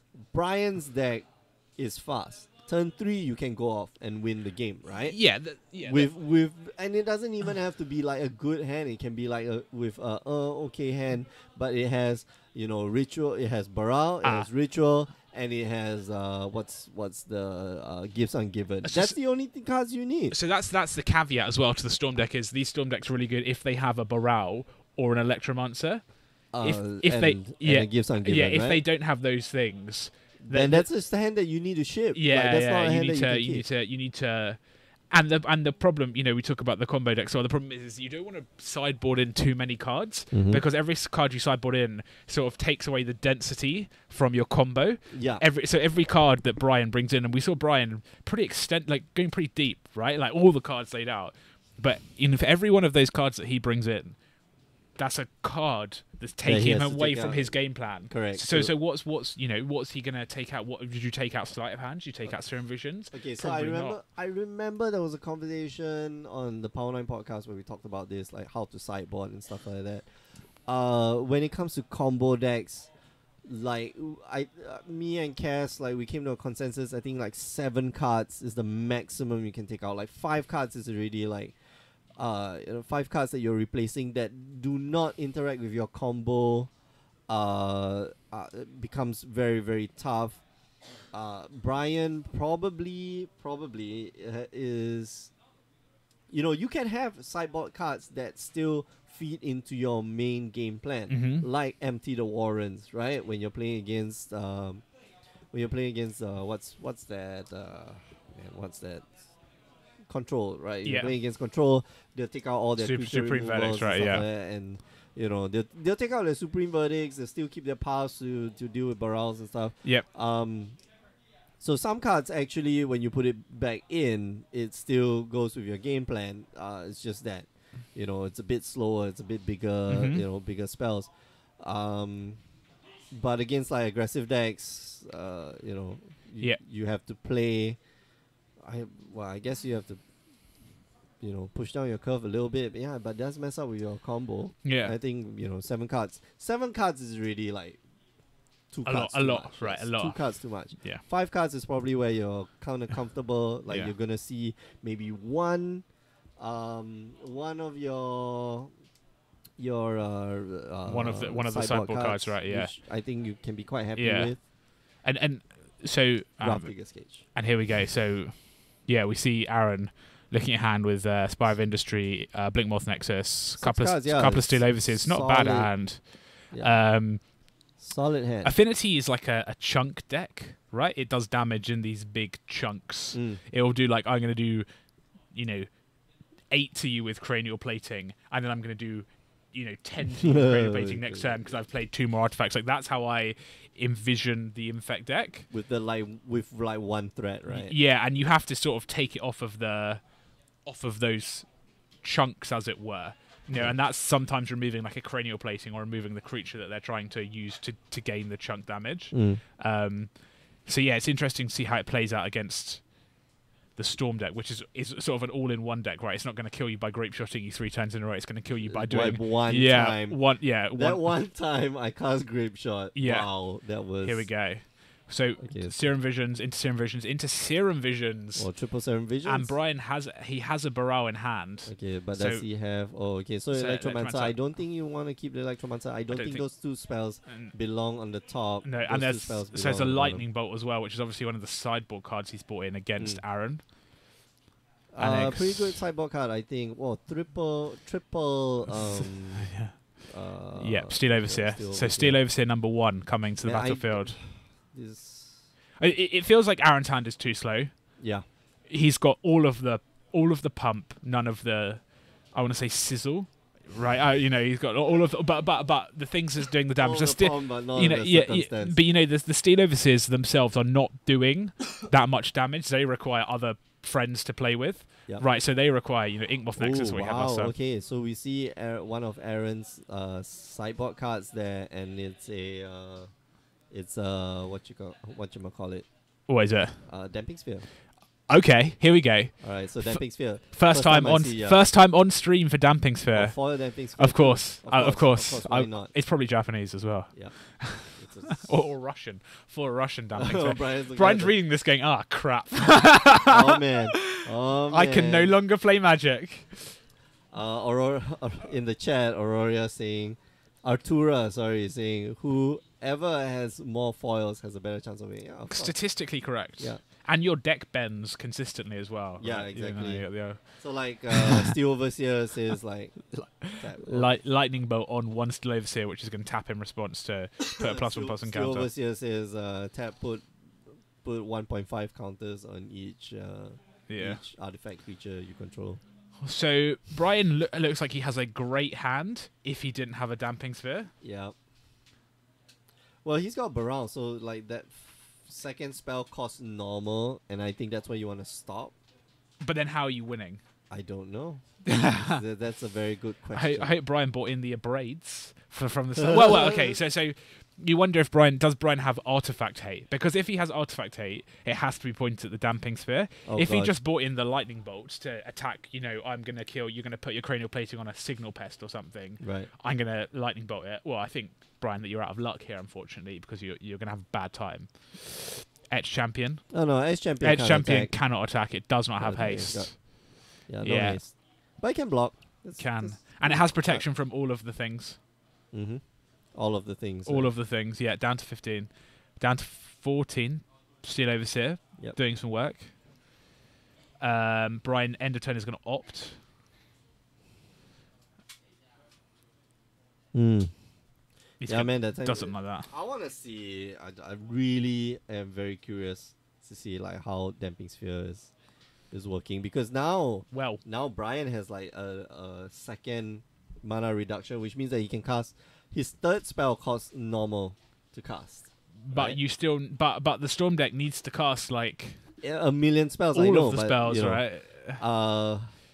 But you know, your first two spells like still cost 1 mana to cast. You're gonna get three mana. I'm referring to, let's say what you call it, the all the rituals and stuff like that. Which is why, you know, sometimes these games that you do require stuff like Empty the Warrens. Yeah. To close out the game, because like you don't need that many spells. You just cast a few spells. And Signal that's Pest for Aaron. All right, pump it up. Bring in the Nexus. Squad's going to come in. Pump it up. They're going in. Squad is coming in. A lot of damage. Lightning bolt. What's Lightning Bolt targeting? The land? Seems thoroughly unexciting. Yep. So this is where, Pretty again, look, this is the old chunk damage. It's doing its damage in like 7s and 8s, and you know, it's end of turn Manamorphose, float 2 mana, draw a card. What's? Oh wow! Brian just drew a shatter.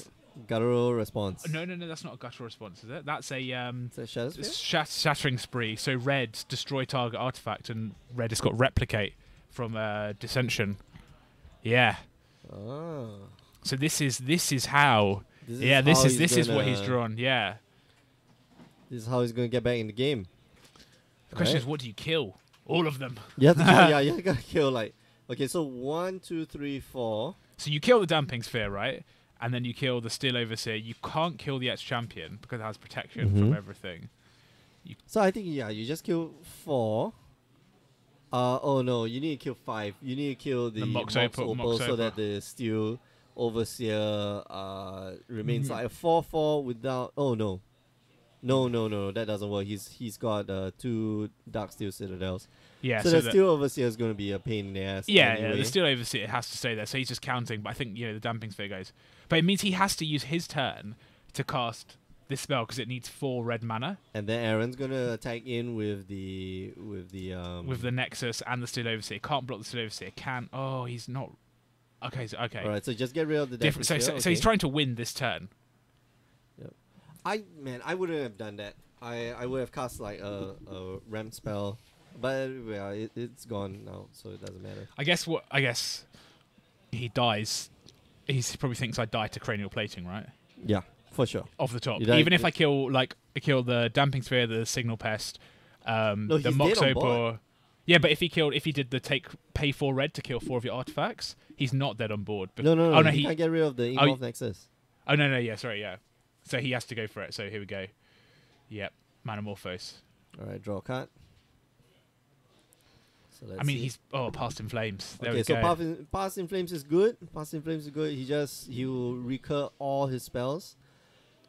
For cheap as well. Yeah.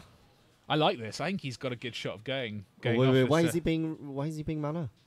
No, Brian. What are you doing? What are you doing? You're saying you should use the floating mana first. Yeah, she used the flowing mana first.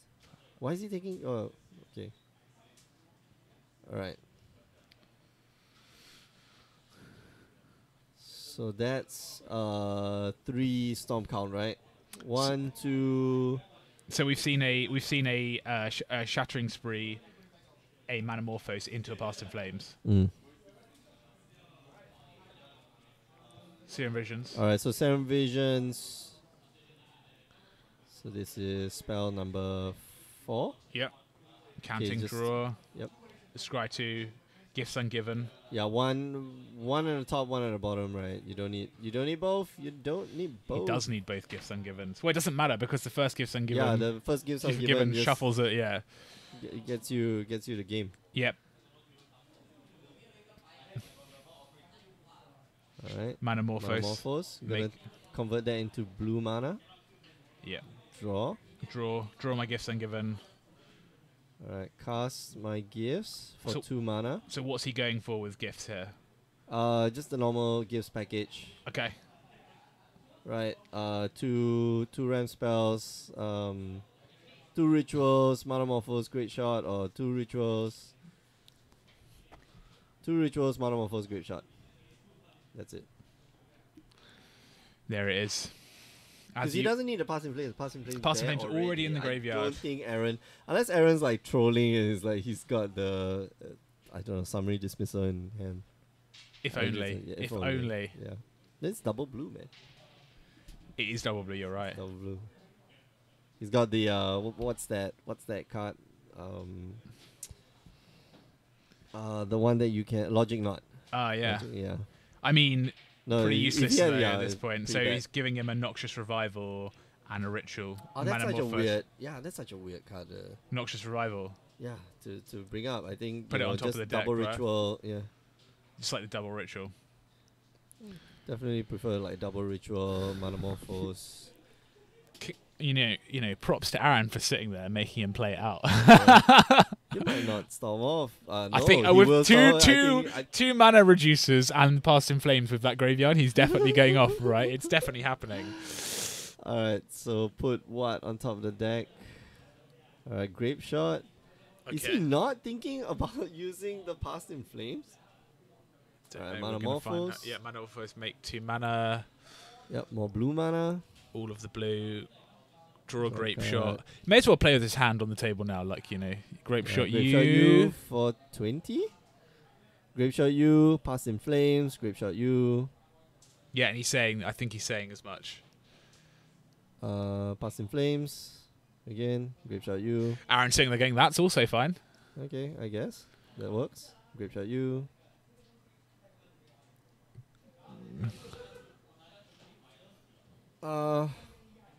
Good Aaron, you know how this works. Grape Grape Shot you. And he yeah. goes, okay, I just needed to see it. I just Yeah, needed to. yeah. I needed to make sure.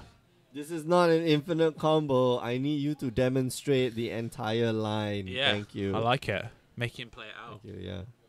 Testing Brian, you know. Like, do Keeping- you know keeping how you to on play his this wit. deck? Do you know how to play this deck? You know how to play Magic?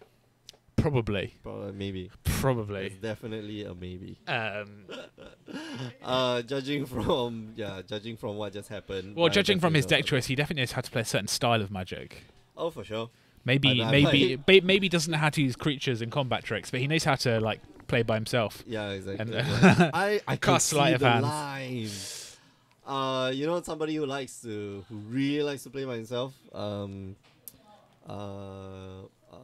Pichun, Fu Pichun. Of Have you course. seen, the Yeah, our Amulet Titan deck. hang a second. Fu Pichun, second place. Second Gregor place. Games 2017 Invitational, second place. Yes, Pichun that Pichun. playing Amulet Titan. Yeah, man, that deck is so fun to watch him play. Right, like he never loses with that deck. Almost never loses. Almost never loses. Yeah. You know, a deck that really rewards playing thousands of matches. Yeah. Well, if you don't do so, that's the problem, right? If you could probably pick up the deck and try to play it and maybe play it well, but it takes a lot of time. It takes a lot of time to understand what the lines are, to number one, memorize what is in the deck, to remember what the lines are, and then, you know, if you don't have that practice, you're gonna lose the time, right? You usually gonna get that draw. And that's going to be very frustrating. You're going to end the day with like 3 draws or like 4 draws. And like, yeah, okay, that's not cool. But sometimes you win. Artur in the chat saying blinding glare. Is it blinding glare? I don't know. I didn't think so. We'll have a Well, look. that's We'll why have a he's look playing into that. Storm. He doesn't know. He doesn't need to know what's going on. Sorry, the from the foils, not from Right, our right. camera, which is obviously has no glare. Yeah, from the masterpieces, quite possibly. Yeah. It is. You have yet to see that mountain. That one mountain. What's the most expensive mountain one can have? Do you think it's a foil unhinged, or do No, you I reckon it's think like it's a a guru. guru? It's probably a What guru about mountain. the old APAC mountain or something like that from from some sort of, they were like there's 7 in the world, or something like that. Oh. For like a like a green. Those are hurricane. expensive, but I don't think they're that expensive. Gregor Games has a Oh, section of may- art on the wall, doesn't it? With some, Okay, so it's Yeah. either the Guru Lands. Yeah. It's either Guru Mountain or the Judge Foil Therese Nelson land. Okay. The full art Therese Nelson. Full Judge art. Foil, yeah. Schultz cubed in the chat saying Arabian Nights Mountain. So the Really? classic. You know which one I'm talking about, the classic mountainscape. I would say let's bring it up and Let's gather do it. it. It's going to take about 10 minutes to find it. But there is one mountain, Arabian Nights, that like everyone, you see all of the pro players when they play, they have like this. So Patrick Sullivan is the guy who has these mountains. Okay, yeah, I know. As we try and find Arabian Nights. Arabian Nights. What does it look like? It's that that's one the one. there. Yes, it's this one. Nah, I don't think. You don't like that? Had it? I don't think. So this is This the is the mountain. most I think this is the expensive. mountain that, Schultz cubes, classic mountain. Douglas Schuler, right? Yeah. Yeah, Schultz cubed. So it was the only basic land in that set. Yeah. True. it's There's no it's alternate nice. art to it. It's nice. It's all right. Hmm. But Somebody with the maybe he has that. I don't think so. screaming face. And here we go. So we're Aaron, quick start. I only played 5 permanents. Here we go. Sure, why not? Yeah. Ogban Ravager. So that's normal. That's the normal It's like the normal affinity line. affinity hand. Yeah. Brian going, oh man. No, but that's turn 2. Like turn 2, he hasn't like played his entire hand. He's still so got that- 2 that's cards kinda left slow, in yeah. hand. Yeah. Oh my God, Aaron, what are you trying to do? Should have mulliganed that hand. Exactly. You could have been like 0 lands. Serum Visions. Draw a card. You see, Find this is the find a problem. ritual. The outbound Ravagers are not fast enough, right? The outbound Ravagers are just too slow. Like you need something with a bit more speed. Yeah. Mm-hmm. Sleight of hand. Look at the top 2. He's going to have a cheeky look. Another ritual and another Serum Visions, I think. Was that a Baral? Does he have a Baral in hand? I think he's it got looks- Goblin it looks Electro. like It's a he Baral, got- sorry. Yeah, it's a Baral. So I don't think he wants a Baral unless he's worried that Aaron has a damping sphere, which may be in the cards. Who knows? So another third Nexus. Alright, Tap okay, Spy so of this- Industry, take 1. This is where we Whoa. What is that? Thoughtseize. That's thoughts. Thoughtseize. Masterpiece Thoughtseize. Yeah, because Oh. no, that, here's- I've literally never seen that. I think you take the gifts. You take the gifts. Yeah, I mean, what's the line here for Brian? Take the gifts. Like no doubt about it. What's he? We're gonna bring it up. Thoughtseize, yeah, of course. Yeah, you take the gifts. Like that's the only thing that Brian has to get back into the game, and he's got so many. Yeah. There's the plating. Yep. So that's the good stuff. The squad. That's a So lot of again, damage. 1, 2, 3, 4, 5, 7. Is that what it is? 7 7, 8, artifact. 9. Yep. So Ye- Brian's like dead on board. Yeah, dead on board. Yeah. Oh no, it's 7. 1, 2. Yeah, 1, 2, 1, 3, 4, 2, 5. 3, 4, 5, 6, 7. Yeah, Yeah, so 7. 7 points of damage. Yeah, but he's dead on board. Like Let's get rid of the. all Aaron has to do is just animate those two Igmouth Nexuses, and Brian's in a lot of trouble. I'm going to see him. He's thinking about an Electromancer here. I mean, Electromancer can block, but he can't block. You know, because you can move the cranial plating. Aaron has instant access speed, to right? Yeah, Aaron has access to double black, so Brian needs like double creature. And here's the thing, here's the reason why you take the gifts ungiven last turn, right? Because Brian could ostensibly just play ritual into gifts ungiven, look for stuff, and then try to kill. The old mini Brian grape shot stuff. again, Yeah, right? Mini grape shot, or if he's got. Oh no! A sad Goblin Electromancer. I'm not gonna try. I'm gonna try my best. Yeah, that's it. Well, Is that it? No. He needs to cast something he's else. casting. He's making a Blinkmoth Nexus active. He's gonna swing with the squad. 2, 3, 4, 5, 6. 6 artifacts. Yeah, he's got access to like double black. He's got so you've got the Spire of Industry and the Mox Opal, and Is that enough? it's not enough. Yeah, you obviously have to block there, otherwise you kind of die. So But what do you do now? Because it's a 2/2 versus your 8/1. Do you just move the cranial plating and then sacrifice another artifact to give it +1/+1? Or do you just move it? Sacrifice the Ogbam Ravager to move his counters to the other. You assume you move it to the. yeah, Yeah, here we go. So he's gonna move cranial plating. over. Then you sacrifice Outbound Ravager. Yeah, to move its counters. It's gonna sacrifice Springleaf Drum to make it a 2/2. He's just gonna trade. Is he gonna lose the 2 counters? So he's gonna. Whoa. Okay. Okay. Has he got a Galvanic? No, he doesn't. Okay. No, maybe next turn he's got a Galvanic Blast. Who knows? But he's given Brian a. So I don't think there was a way Oh no. for him to.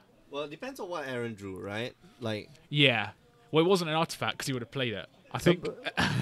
So no, if Aaron had the Galvanic Blast, then last turn would have been no question, because he would have animated the Blinkmoth Nexus, move the cranial plating to the Blinkmoth Nexus, and then swing in with the entire team. Yeah. Sacrifice one of the Outbound Ravagers. Put the counter on it. Yeah, and then they cast your Blinkmoth Nexus. Yeah. And then just blow your face up, right? So he's sitting on a non-land. So it has to be a land. Oh no, it's not non-land. No, it has to be a non-land, but an artifact that costs more than 0. Because he would have played a Signal Pest or an Ornithopter to get the boost to cranial plating. Right. So that narrows it down to about, I don't know, 40 cards in the deck. So just 40 cards. Yeah, well, no, a bit less than that. But, I mean, it could be an Etched Champion, for example, which is pretty... and Brian scooped up. What is it? Is he going to show us? Is it an Etched Champion? Brian. Come on, show us. Is it an Etched Champion? Come on. Oh, no! No! Aaron, why you do that, Aaron? We'll find out. Maybe it's a Signal Pest. So you're going to see... would have played the Signal Pest. Yeah, you would have played it. So you're going to see any bought in a Thoughtseize. Whoa. Oh, what is with the non-foil whip flare? Oh, that's disappointing. I mean, what are these? I don't even know what these cards are. Double Thoughtseize. I don't know what the other masterpiece is. That's a Spell Pierce. It's a Spell Pierce. I think that's a Spell Pierce. You search it up. And then a Whip Flare. Yeah. Gosh, that is All right. While we are here we go. figuring out, is that? No, I don't think it's that. You think that's Spell Pierce? We'll bring up Spell Pierce. Spell Pierce. Maybe it's that. All right. So while we are admiring the artistry, I don't know how I feel about these. I just don't like the top word and the way the type card, the card type. I see. All right. Before we go, just want to remind you that you can join us on the stream Tuesday, Wednesday, 8 p.m. Singapore time. Twitch.tv/GreyOgreGames, replays on YouTube.com/GreyOgreGames, and do check out our website if you want to find out more about the Grey Ogre Games Invitationals for 2018. GreyOgreGames.com. That's GREY, not with an A. We'll be back for round 3 in a short bit, so don't go away. We'll see you guys soon.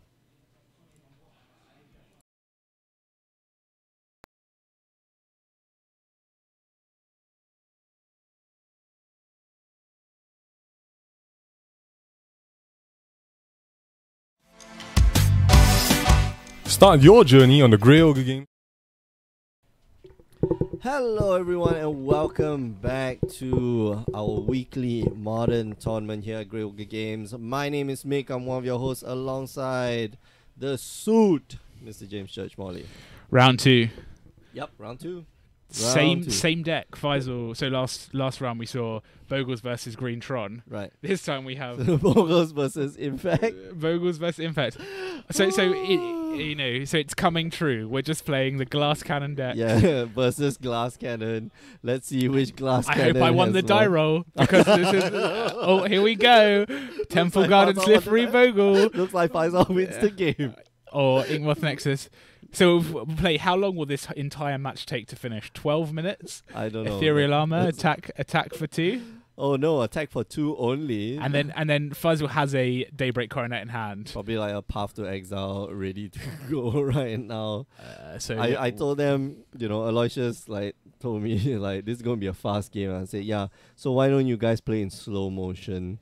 And we're gonna do instant replay, slow mo instant replay. Cut away to different angles yeah. of you playing different cards because I need to see it from the left angle. You know how they do it in action movies where the action sequence gets cut from different angles and they replay that scene over and over again from different angles. It looks like it's some epic shit that's going down. Yeah. Like how Batman Dark Knight Rises, was it the one where they flip over that truck? If you're watching properly, they cut it 4 times and the truck gets up and almost gets flipped over and then suddenly starts from the ground again and it almost flips over, and they do it 4 times and finally the truck lands on the top. Serious truck flipping. So this is I forget what's the movie technique called. If any of you actually do produce movies, do let me know what it's called. But yeah, it is very, very entertaining to and in the time you've said that, the game is probably yeah, over next turn, right? Aloysius gets a breeding pool, untap, Woody Foothills. Oh, gee, you better win this turn because otherwise you're going to lose. Because come on, 20, come on. So Slippery Bogle is an Ethereal Armor, and Daybreak Coronet means the Slippery Bogle is a plus 6/6 Vigilance, Lifelink, Trample, First Strike because it gets first strike from the Ethereal Armor. Yeah. Sure, why not? This is good. And Aloysius is going, oh, what can I do against that? Yeah. The answer is nothing. Scratch, yeah.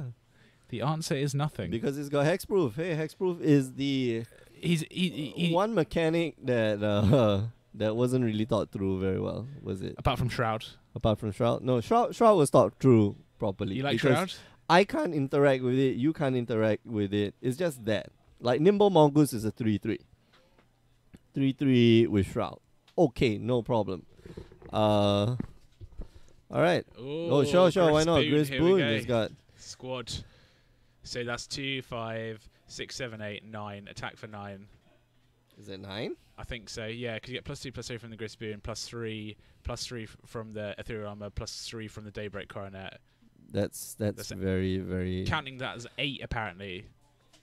I count that as 9. Is Gris Boone +2/+0? No, +1/+0. Oh, sorry, is it? Yeah. Oh, and we're gonna fetch.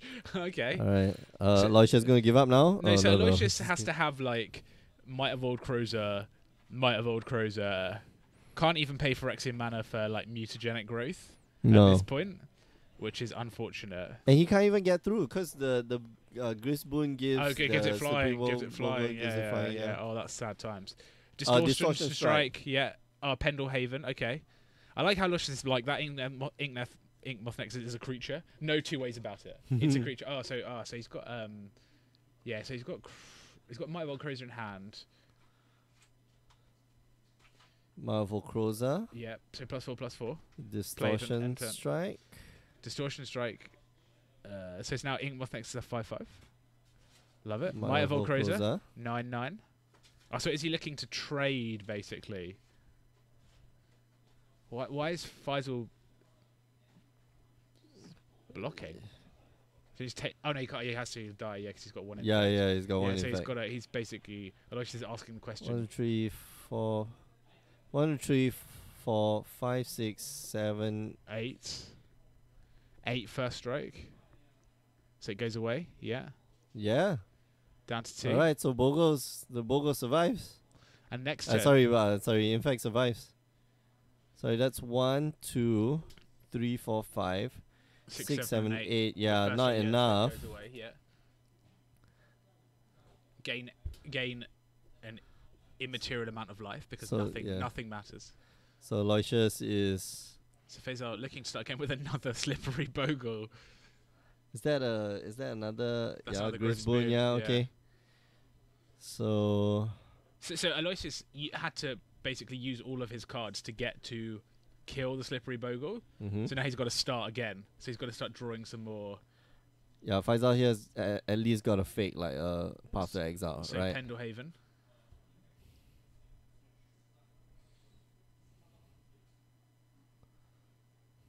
Tapping the lands.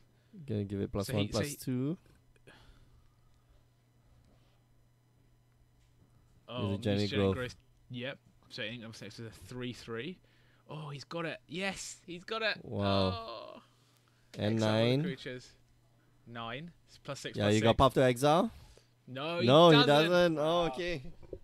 Faisal All goes right. down. Did not see that. Yep.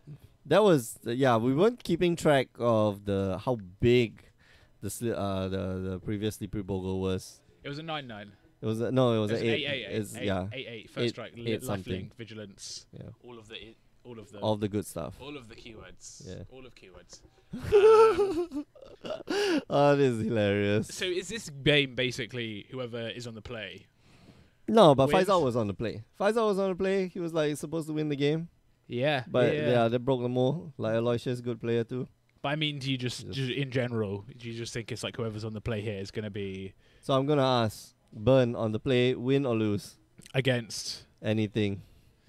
I guess depends on the 7, right? Yeah, but if it's got a probably good wins, 7, it's like It's a like yeah, decent yeah, 7. yeah, like one Right. goblin guide, maybe 2 goblin guides, and like a lightning bolt, one land, draw a Or like second land. Yeah, Guy Pretty much, Eidolon, yeah, pretty much. triple burn. pretty much. Yeah, I think so. I think these decks are the same, right? You know, tend Yeah. to be, yeah. So I mean, like you're on the play. Modern is one of those formats where if you're not on the play, you're likely you have a significant disadvantage. There, we played. Have you played Dominaria Draft? No, I haven't. Just sealed. Okay. So Dominaria Draft, sealed, whatever. Just play you is on the draw, right? You could go on the draw. This is the first set in a long time. In a really long time, you could go on the draw. So I've read people talking about being on the draw, Uh-huh. 18 lands. Yeah. Depended, like some decks. 1841. 1823. 1823. I don't know about that. No, We're no, gonna have to have a 18 debate about that. 1823. That's more of a philosophical approach to limited. No, It's always 40. 1823. No, It's no. always 40. 1843. I played 18 in my first pre-release pool Uh-huh. because I had a Daragaz. Yeah, and I wanted, also you wanna wanted, kick, yeah, right? yeah, and I wanted to kick everything. Like everything. Shivan Fires and Saplings, Sapling Migrations. Yeah, you want to make sure that you draw And- all your lands. Yeah, but I was, the games go long, and I was getting to like 12 lands, 10 11 Yeah. lands. But yeah, first sealed format where you can be on the draw for a long time. I've Yeah. heard. Not in modern. In modern, No, never. no, No no. deck would choose to draw in modern. They just- I want to see. I want to challenge anyone who thinks that they can draw How draw can first. You? How can you? You have to have literally just like 4 Path to Exiles, 4 Lightning Bolts, but not play a burn deck. Just play like a control deck of all 1 mana removal spells, like 4 Fatal Push, like 4 even. I don't even think you want hand disruption spells. Like it's probably too late. Like if they go Yeah. turn 1, play a guy. You take something, they go turn 2, play a guy. You're just like, oh my god, well, I've Oh got to deal with no, 2 what's creatures happening, now. I'm like, what is going on? Like, you know, but the crazy Mardu deck with 4 lightning bolts, 4 path to exiles, 4 fated pushes, probably not drawing cards unless his face is looting. Plus, you're not even you know, that deck doesn't even go on the draw. Like that goes on the play and like aggressively on the play because like I'm going to Inquisition you. I'm going to Inquisition you. Then it's a different deck though, right? Yeah. And it's like all of a sudden it's like, well, I don't know. Yeah, it's just Modern is a bad beats, man. Bad beats. And here we go. Here's what the people want to see. Yeah, Slippery Bogle versus Glistener Elf. Sure, why not? So Slippery Bogle was 5. Yeah, 5. 1, 2. Yeah, 3, trample 4, 2 plus 5, 0 plus 2 plus 2 first strike trample. Slippery Bogle. Glistener Elf is just looking like that's cool. I can do stuff. I got game. Is there a Daybreak Coronet in Faisal's hand? This is ostensibly, this is a bad idea. Yeah, and they're asking is 12 the right number? Yes, 12 is the right number. Frozen Frog. Yeah, Joshua saying with Gemstone Caverns, you could go second.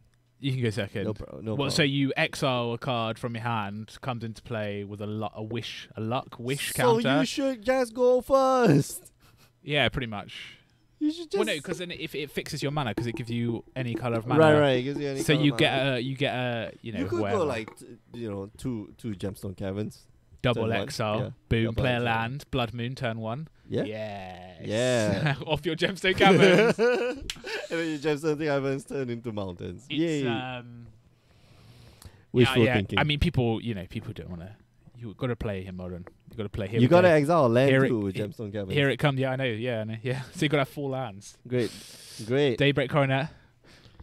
Aloysius must be like, Boom. 6, 9. sure. Come on. Another Rancor? Sure. Spider Umbra? A Spider Umbra. Why not? How big is that? 1, 2, 3, 4, 5, 11? 6, What a Spider 7, 8, 9, 10, 11. So 11. there's 11. Yeah. Boom. Just missing one. Having a think. Apostle's Blessing in hand for Aloysius. You can't even, Would you play it? Oh, you can't target You Slippery can't Bogle. You can't target Slippery Bogle. It'd be so good. Apostle's Blessing, protection from green. All of your things fall off. Can't do that, sadly. Unfortunately, he couldn't do protection from green. Yeah. Ouch. The first strike hurts. The first strike really hurts. That's a 10 power. 4, 5, 6, 7, 8, 9, 10. So 11. So Sorry, it's that's got 11 It's power. got trample as well. So even if you blocks protection from green, Yeah. you know, surely Phaser can just deal 1 damage to the Rancor and trample over 10. Yeah. Right. So it's just you're still down to 2, and then you're dead on the. No, but you put a -1/-1 counter. So I guess the question is Aloysius gonna save the? He can't even. If he goes down to 2, he can't even save the Phyrexian Blessing. Yeah. Because then you can't cast it for Phyrexian mana. So to protect yourself from green, to try and win, you got to win next turn, right? You go pro green, just whatever. I think. And it's the problem is that. Oh wow! Okay, so he's gonna block. The problem is that Faisal has. He's gonna do it. Oh, Echoing Truth. Okay. All right. So Echoing Truth bounces are permanent. Yeah. So Rancor No goes back to trample, the yeah. hand. Yeah, no trample. So so just counting. No trample. And then Super was going to get a -1/-1 counter because it was dealt infect damage. No, it's not. Because it gets first strike. Oh, it's still. Yeah, sorry. Yeah. It's first strike. Yeah. Kills automatically. Oh, okay. Sure. That's very nice. Very nice of you. Not a very good blocker, Blighted Agent. No. Nor is Glistener Elf. This is very difficult to watch. Why? It's like, yeah. It's okay. lasted longer than I thought it had. We're at 14 minutes. We're at 14 minutes. 14 minutes. Good job, guys. Wait. How long did you? I said 12 minutes 12? for the whole match. Oh, okay. Yeah, you clearly underestimate. How long it takes to Impact. play. Yeah. So you just sacrifice Horizon Canopy here, just try and find some more cards, pretty much. Oh yeah, for sure.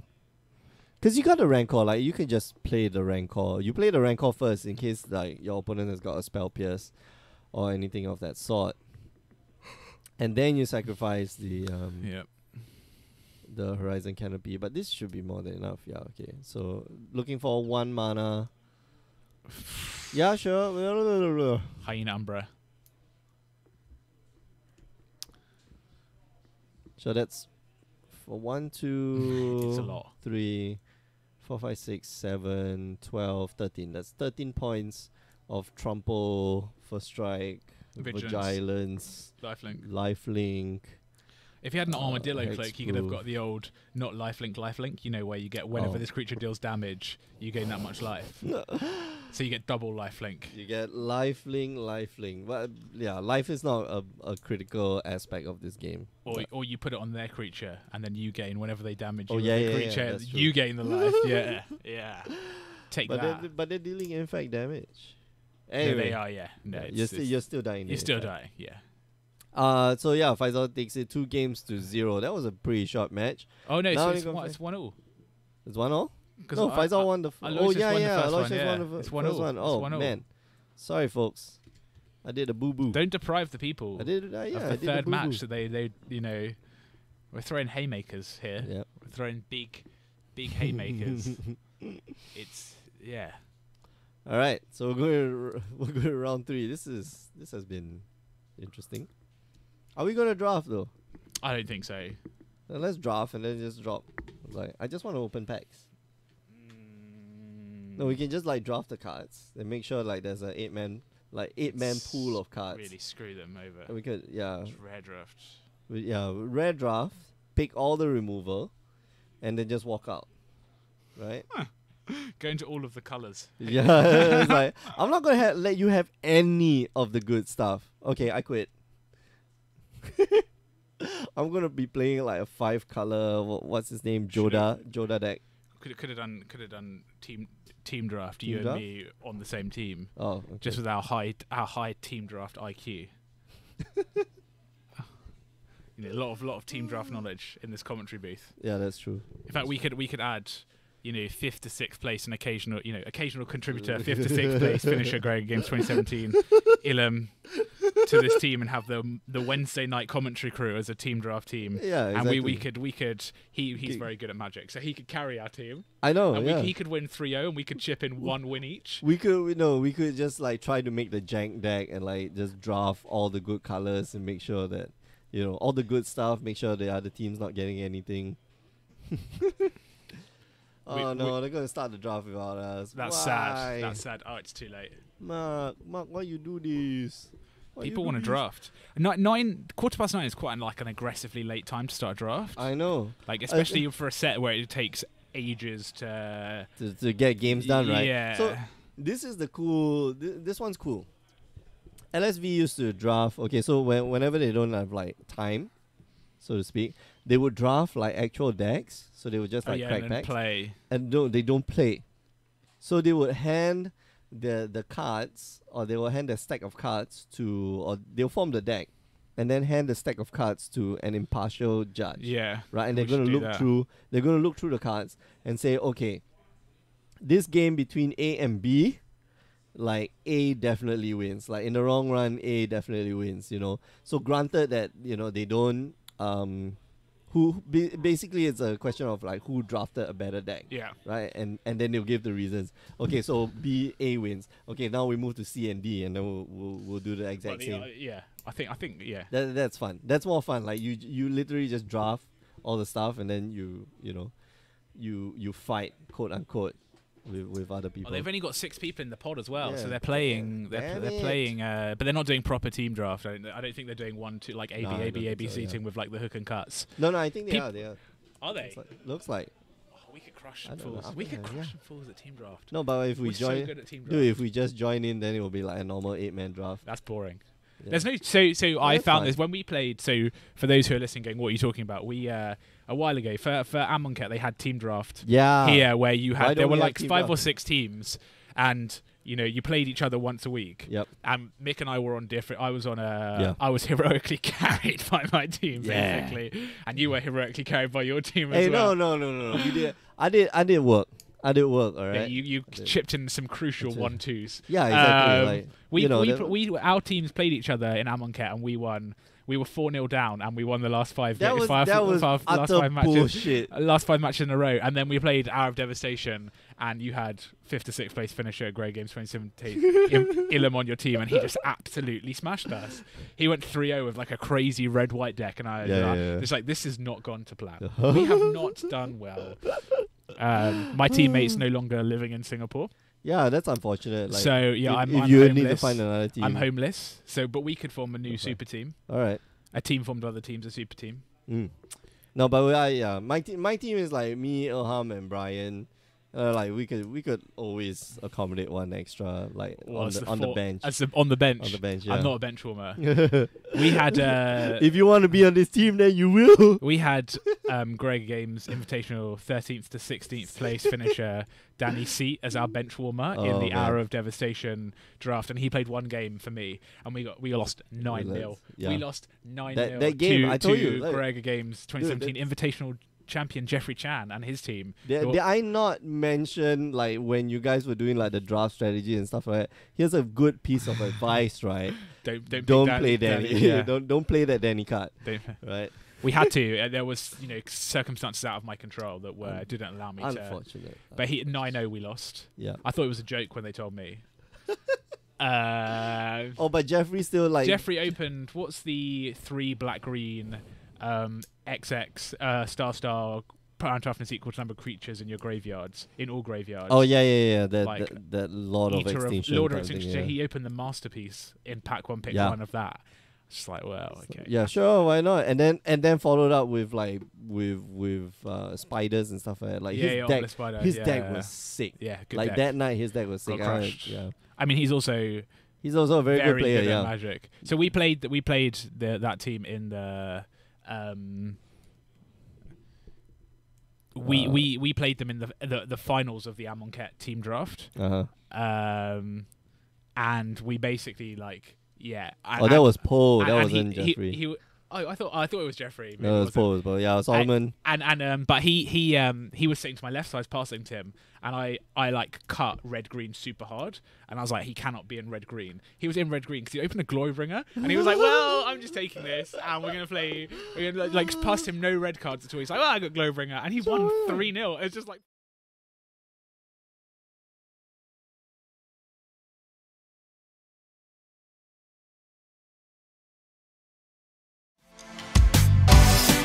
Start your journey on the Grey Ogre Games Invitational for 2017. Everyone stands a shot to qualify for the championships by participating in our daily and monthly events leading up to the seasonal qualifiers. Earn points by playing the format of your choice, and you might find yourself vying for a piece of the $5,000 prize pool. Follow the action through our extensive video coverage on Twitch and YouTube. For more information, visit greyogregames.com/invitational. Start playing today to earn your spot in the Grey Ogre Games Invitational.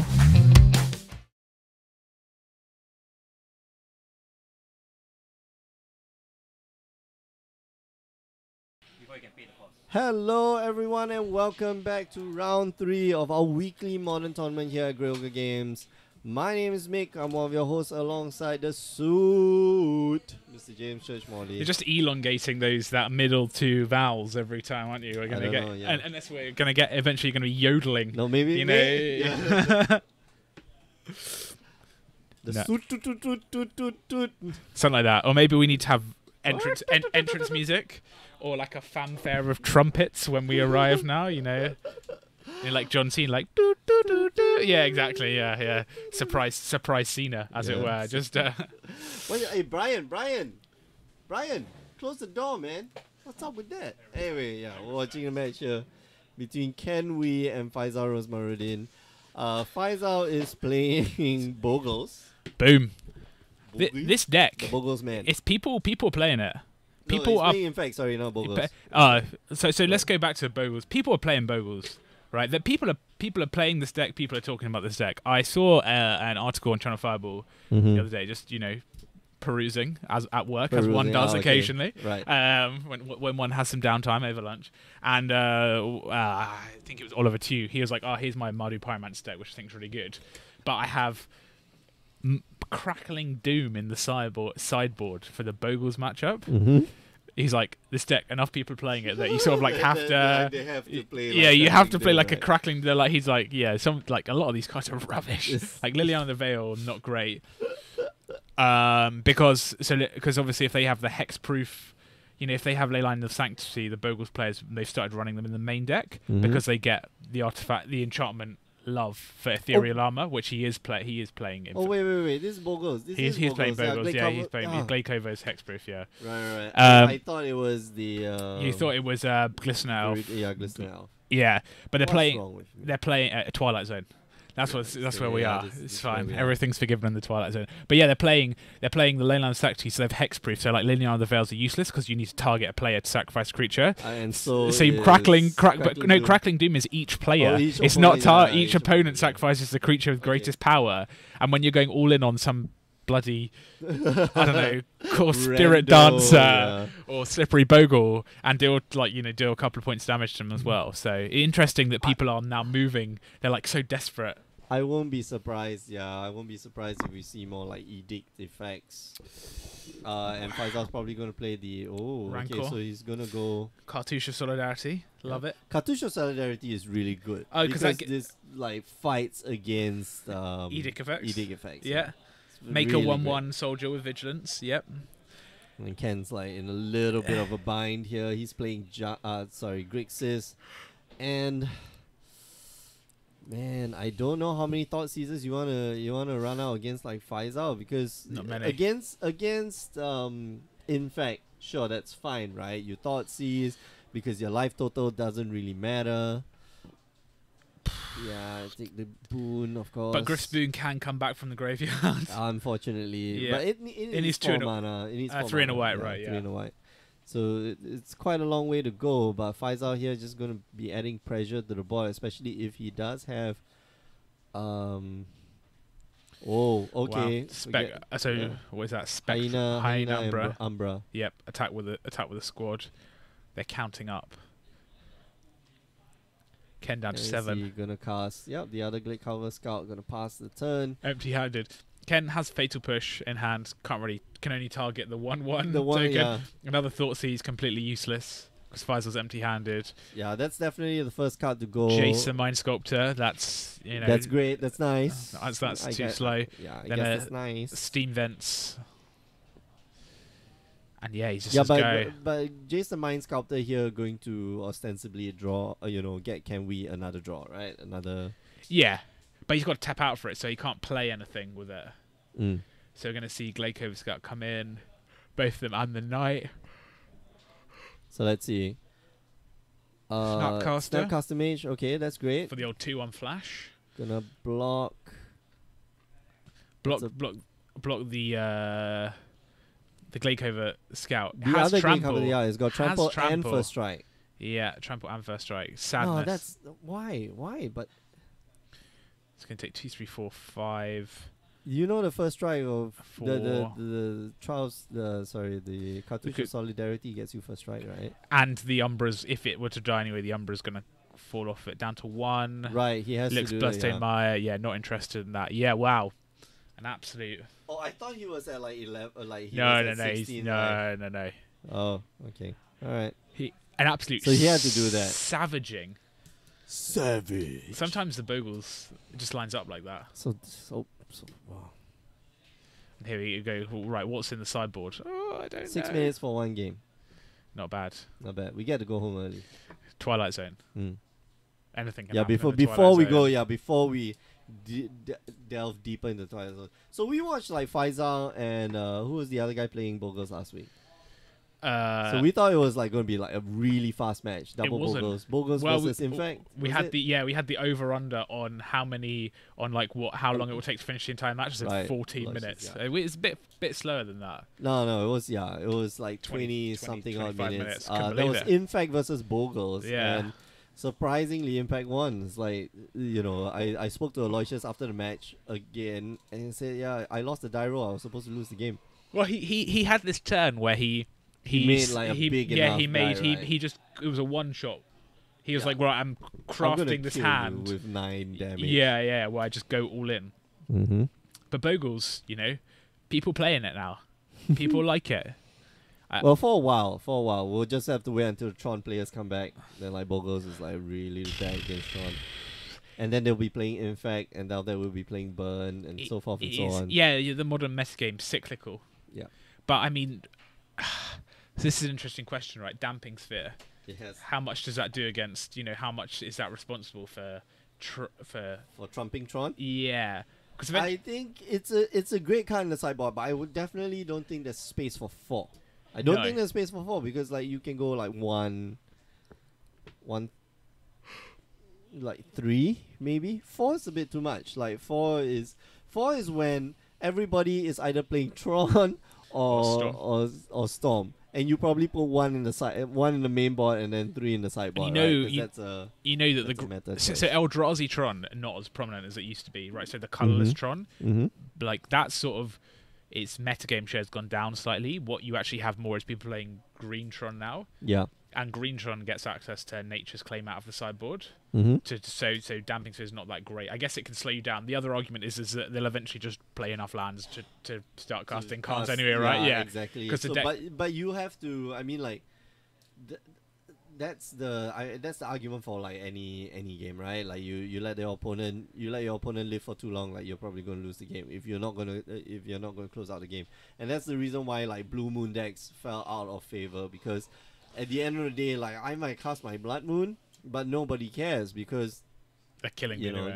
They're still killing me. Yeah. I'm not killing you fast enough. Yeah. The Damping Sphere needs like a clock on it as well. You need like I've got my Damping Sphere, and also I've got like creatures attacking you every turn to take you, so you can't get comfortable like play. But that's the wonderful thing about Damping Sphere is because it's a turn 2 play, and it's. Where was I going? Yeah, it's a turn 2 play, and like you use it. I won't say you use it to tempo out your opponent. It doesn't mess with your game plan. Not like Blood Moon, right? Blood Moon just screws up your game plan unless you're playing like mono red, right? And even if you're playing mono red, like you don't have the draw, whatever not. Yep. So yeah, Blood Moon versus Damping Sphere. I think Damping Sphere is definitely better. I think Blood Moon's gonna still see play because it's very, very good against a lot of different decks. So Blood Moon, did you win? 3-0. You 3-0. Whoa, so good. Mark Concede. What's so good? Why your deck so good, man? Song of Frehley. Song of Frehley is like. Is Song of Frehley is like the most underrated card. IO, Shalai, Song of Frehley, Pegasus Corsair, Skittering Surveyor. Yeah, no, I had like 2 Song of Frehley's in there. Yeah. 2 Song of Frehley's. I saw the gratuitous Facebook profile photo. So disgusting. Yeah, I rub-in. I just like floor you with that. After I battled hard with my awful that wasn't even hard, deck. man. To get to the final, I'm like playing all these awful cards, right? Playing the old the 4/5 turtle with hexproof. That was my win condition with Arcane Flight. That was literally my win condition. Yeah. Like 2 Llanowar Elves. People go, oh no, what are you ramping into? And you play the snapper, and they go, oh okay. Oh, you're like, oh, hexproof's a bit annoying. And 4/5, like right, that's still pretty. I can big. block. I can block everything. You put the Arcane Flight in it, they go, oh no, I need to do things. Yeah, and it just slowly, very slowly eats them. They go, I can't. They look sadly at all of these like Gideon's reproaches and like combat tricks in the hand. They're like, oh. I grind with a very average deck to get to the final of a draft on Friday, and Mick's waiting for me, and all I see is, turn 3 Khan in game 1, and then turn like Song of Frehley's dumping your entire hand with like 7 Saprolings. I'm just like, okay, well, we had fun. That was Mick, is it? It was, that was Mick, yeah. What's the guy that makes Saprolings every turn? That was like on turn 5 or turn 6 or whatever. Yeah, Verdant Force. Yeah. So like creature, Song of Frehley's, and then Verdant Force, and just in time for Song of Frehley's to like go off. Yeah. So yeah, good deck. Couldn't beat that. You had a abnormally high powered deck. Nobody was. Why don't Nobody people see Song of Frehley's like pick that? So I don't know. I think it's gone up in people's pick estimations, right? Oh, yeah. So I think people. I think it's probably like one of the best couple of uncommons. Yeah. So I think in Bolus's clutches is like better still. No, I don't think so. Yeah, I think it is. I think it is. I think you need to. Bolus Bolus clutches is so good. It's very good. But you can only play one. Like Song of Release, I can play multiple. I don't know. I think Imbonus Clutch is better. I think if you gave me a pack with Imbonus Clutches and Song of Release, I would take Imbonus Clutches. No, I think I would be unhappy because I like playing green, and I think green is the best color. Yeah, I think green is the best color in this one. But I think I would take it because I think it's you have to, you have to start. It's a removal. Imbonus Clutches is like in the abstract. It's like in a vacuum. It's like the best card. Yeah, Song of Release requires creatures on the battlefield. Right? Basically, it requires you to be the sap running deck in Song of Release to really. Not necessarily, well, but yeah, you need to play order, creatures, to get them out. But you need to have creature makers, and you probably want them at the rate of like 2 creatures per turn. And Sapling Migration, Spore Swarm are the cards that get you there. So I think it's probably good it's good in a red-green deck. I think it's good in a red-white deck as well. If you have Shana, which is just like I'll make all these creatures and then I'll just Okay. Probably good in green-black as well, though. That's sort of like that's a sapling deck anyway. That card was made for that type of deck, but like green white with Song of Release is just insane. It is good. That card is so dumb. Yeah, Yavimaya Shepherd. Yeah. Yavimaya Shepherd. Sap Herd. It's not even Shepherd. It's so good, that card. Jade Light Ranger. Which was, from Rivals of Ixalan, 2 and a green, 2/2, make a 1/1 blue Merfolk token with hexproof. Not basically, that's not Jade Light Ranger. That's one of the Merfolk guys. Yeah, right? Jungle Bomb Pioneer. Yeah. Is it? Yeah. 83 mana. But this is this is just as good. Just as good. That was strictly better because it's a hexproof token. I think that in this format the Saprolings are more relevant. You wonder if you can play this, the Yavimaya Sap Herd? No. In the green black sapling standard. No, because like it's not a sapling. Come on, like you're playing like a Merfolk in a sapling deck. Like they will bully, they would like bully him to death. Like you're not one of us. You're the other guy. Can't sacrifice Jungle Born Pioneer and its associated Merfolk token to fungal plots to draw a card. That's right. That is a shame. Oh man, and you do not gain +2/+2 from Thallid. Omnivore. You don't gain 2 life. Yeah, you don't gain 2 life. It doesn't get pumped up by the fungal lot. Yeah, fungus lot. Slime foot also doesn't trigger slime foot. It doesn't. You're right. No, that's a stupid suggestion. Strictly worse. Go back home. Strictly worse.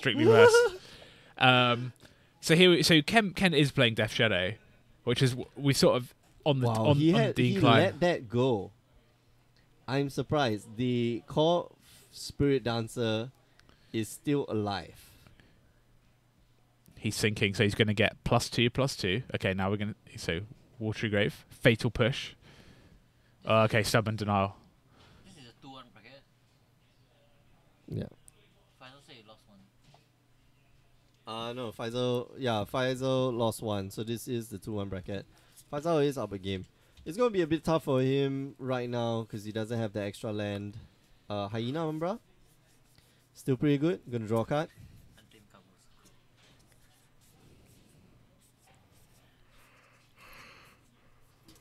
Hopefully gonna draw a land. Yeah. Help him get out of this current sticky situation. Well, another Stubborn Denial. Sure. Really keeping him off the enchantments. Yep.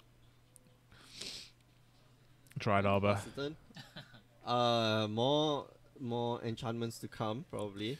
Does Ken here have, just creature removal? So he's got Mark Angler. Thoughtseize in hand, not gonna be very useful. Why you give us this deck? How many rares does your deck have? Too many. 1, 2, 3. God. Four.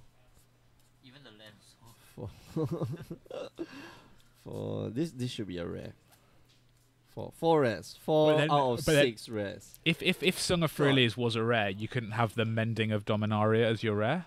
No, Mending should be an uncommon. For 5 mana. It's terrible. Yeah, it's terrible. It's so bad. Like Song of Release should be the rare, and then Mending should be the uncommon. I think so. Right. So, but Mending's last ability is very cool, which is to push all the lands back from your graveyard onto the battlefield. I like that. I want to see that being played in standard somewhere, right? I think it probably will be. That'll be interesting. At Like some one point. off or like two, like one off. It's something that will help you win the game. Okay, Spider Umbra. Ken, looking at it, what does it do? Great question. Question. +1/+1. Questions. With it's got totem armor as well. That Mhm. rarely used ability that it gets destroyed instead of the creature. Another layer of protection. Do we have Mana Leak? Terminate. Mana Leak. Snapcaster, targeting Denial. stubborn denial. Stubborn Denial, yeah. Yep, nope. Not gonna give it to you. Oh, stubborn denial, just putting in the work. Yeah. Draw a card. The Spirit Dancer isn't hexproof, right? Faisal really just needs a land here. What? The Spirit Dancer isn't hexproof. No. No. Stubborn. the Spirit Dancer definitely no hexproof, but like that's Here we go, and he's drawn a land. Yeah. Razor Verge Thicket. So I think you Here go we go. Bogles right now. Maybe draw another card. No. Bruh, sure. He's saying, "All right, you Okay. got me. 4th time's the charm." You're gonna Trying to s- equip. I guess. It's a cast trigger, right? The draw card. Yeah. Yeah. He's I drawn think a he goes slip. Bogles right now. He's Yep. drawn a slippery bogle. Yep. But doesn't he need a trump block? Yeah, he needs Yeah, to come he block. needs to block the Death Shadow. But he can block with the He can block with the bogle. he can He can either block block with the- Bogle Oh, or it's he a can block spider. with Yeah, Bogle. yeah. Total armor, yeah. But I think you want to put everything onto the Core Spirit Dancer. You have to figure that Ken does not have any removal I think for so. the Because it's been Core counter Spirit right now. Dancer, right? Because it's been going like counter, Snapcaster counter.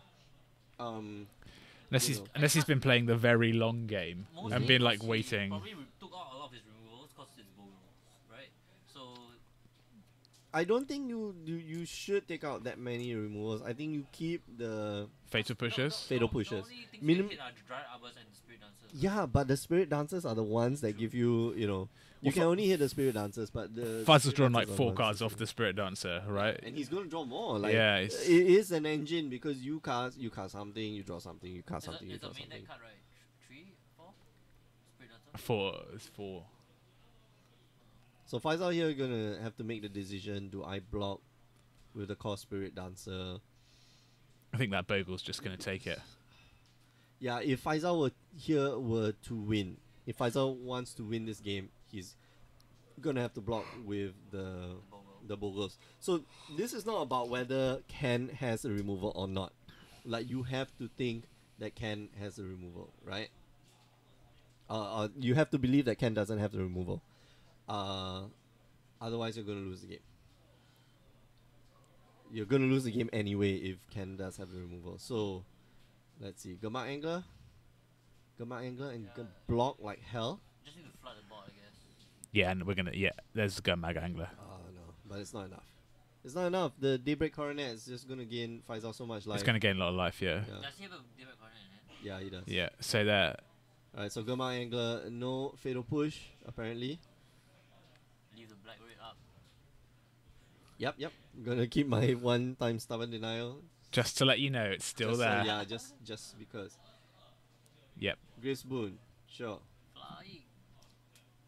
Oh, Yeah, draw a card. here we go. Draw. So, should Ken have casted the Thoughtseize? Sacrifice Windswept Teeth. Go for Plains. 'Cause if Should I you- cast the yeah. Thoughtseize now? I don't know. If you cast the Thoughtseize, What are you like, taking? you're taking 2 more damage, right? Yeah. And then you have to think, maybe Faisal's got, what will I lose to? Daybreak Coronet is Or- the one thing that I will lose That's the one he's to, going right? to... Yeah. And, he even goes, yeah. if And he goes, I I've had enough. sees you, Daybreak Coronet definitely makes me lose. Yeah. Because Daybreak Coronet is +5/+5. I don't care how big your Gamma Angler is. Yeah, so you Thoughtseize, then throw away the Daybreak Coronet. But he still lose to the flying. But then he'll still Yeah, lose he's the just flying. a flying, so yeah. you're losing anyway, which... Well, he couldn't cast the Thoughtseize because of the ley line of sanctity. He's got a ley line of sanctity. But like, damn if you do, damn if you don't. Because if you cast the Thoughtseize, you're losing 2 points of life. You're looking at 2 cards that are going to potentially end you, which is the Grief's Boon, which will give +3/+0 because it's a Core Spirit Dancer. And then if Faisal happens to have another aura, like you are dead anyway. No, he doesn't need another aura because you're dead anyway. If you take the Griff's boon, he's got Daybreak Coronet. You're still dead anyway because it's a +5/+5 lifelink. Blah, blah, blah, yeah, it's yeah. Yeah, damn if you do. It seems like, I don't know if Thought Seizers are the best cards to keep in this matchup. I know. But I don't know if his sideboard just doesn't have much better stuff against it. It's also probably because Ken did not see the Ley Line of Sanctity earlier. So I think He has to know that Boggles will win. he has to know. Yes. Sometimes you don't know, but you know, and sometimes you just have to hope and cross your fingers. Is my opponent going to drop a Ley Line of Sanctity on turn 0? And maybe they do, maybe they don't. Yeah, you can see that he's bought in engineered explosives. But yeah, couple of that's pyromancers, not but it's much not that like he great, could bring, right? Yeah. That's the not thing much that he could bring. I think that this is just one of those matchups where it's just like it's hard. you're like, okay, all right, well. I think he took out the Fatal Pusher, so I definitely think the Fatal Pushers could have been in kept place in of for the Thought Seizers. Seizers, yeah. All right. Anyway, we're calling it a night. Thanks for watching. Thanks for joining us this entire evening. Remember, you can catch us on the stream on Wednesdays, 8 p.m. Singapore time, twitch.tv/Grey Ogre Games. This weekend, there's supposed to be like some monthly thing. Modern. I don't think I will. It's a modern tournament. I wanna stay at home. I'll be. I wanna stay at home. It's Mother's Are you coming? I'll be. Yeah, no. It's Mother's Day. What day is it? Is it on Sunday? Sunday, 13. Oh. Oh yeah, exactly. I'm having my hair done. You're having I'm going out for my birthday, so No. screw you. I'll be watching Shakespeare. Shakespeare? Yeah, in the park. In the park, yeah. Julius Caesar. Julius Caesar. Et tu Brutus. Et tu. Et tu Brutus. Et tu It's in James. Fort Canning.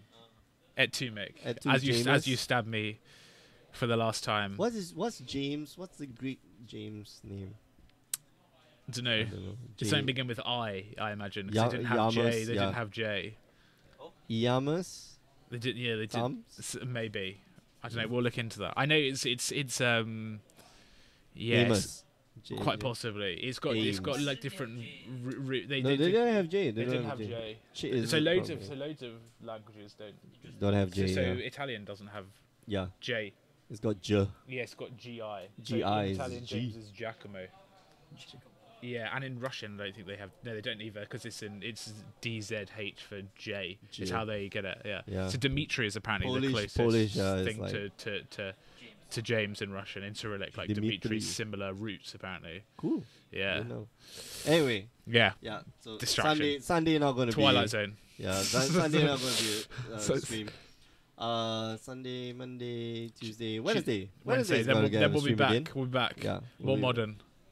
We love modern. The replays you can find on youtube.com/Grey Ogre Games. And if you want to find out more about our Grey Ogre Games Invitationals for 2018, remember to go down to greyogregames.com. That's Grey with an E. We'll see you guys next week. So stay cool and funky. Bye-bye.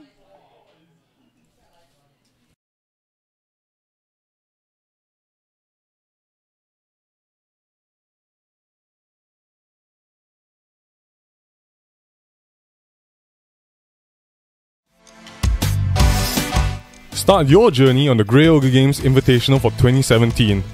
Everyone stands a shot to qualify for the championships by participating in our daily and monthly events leading up to the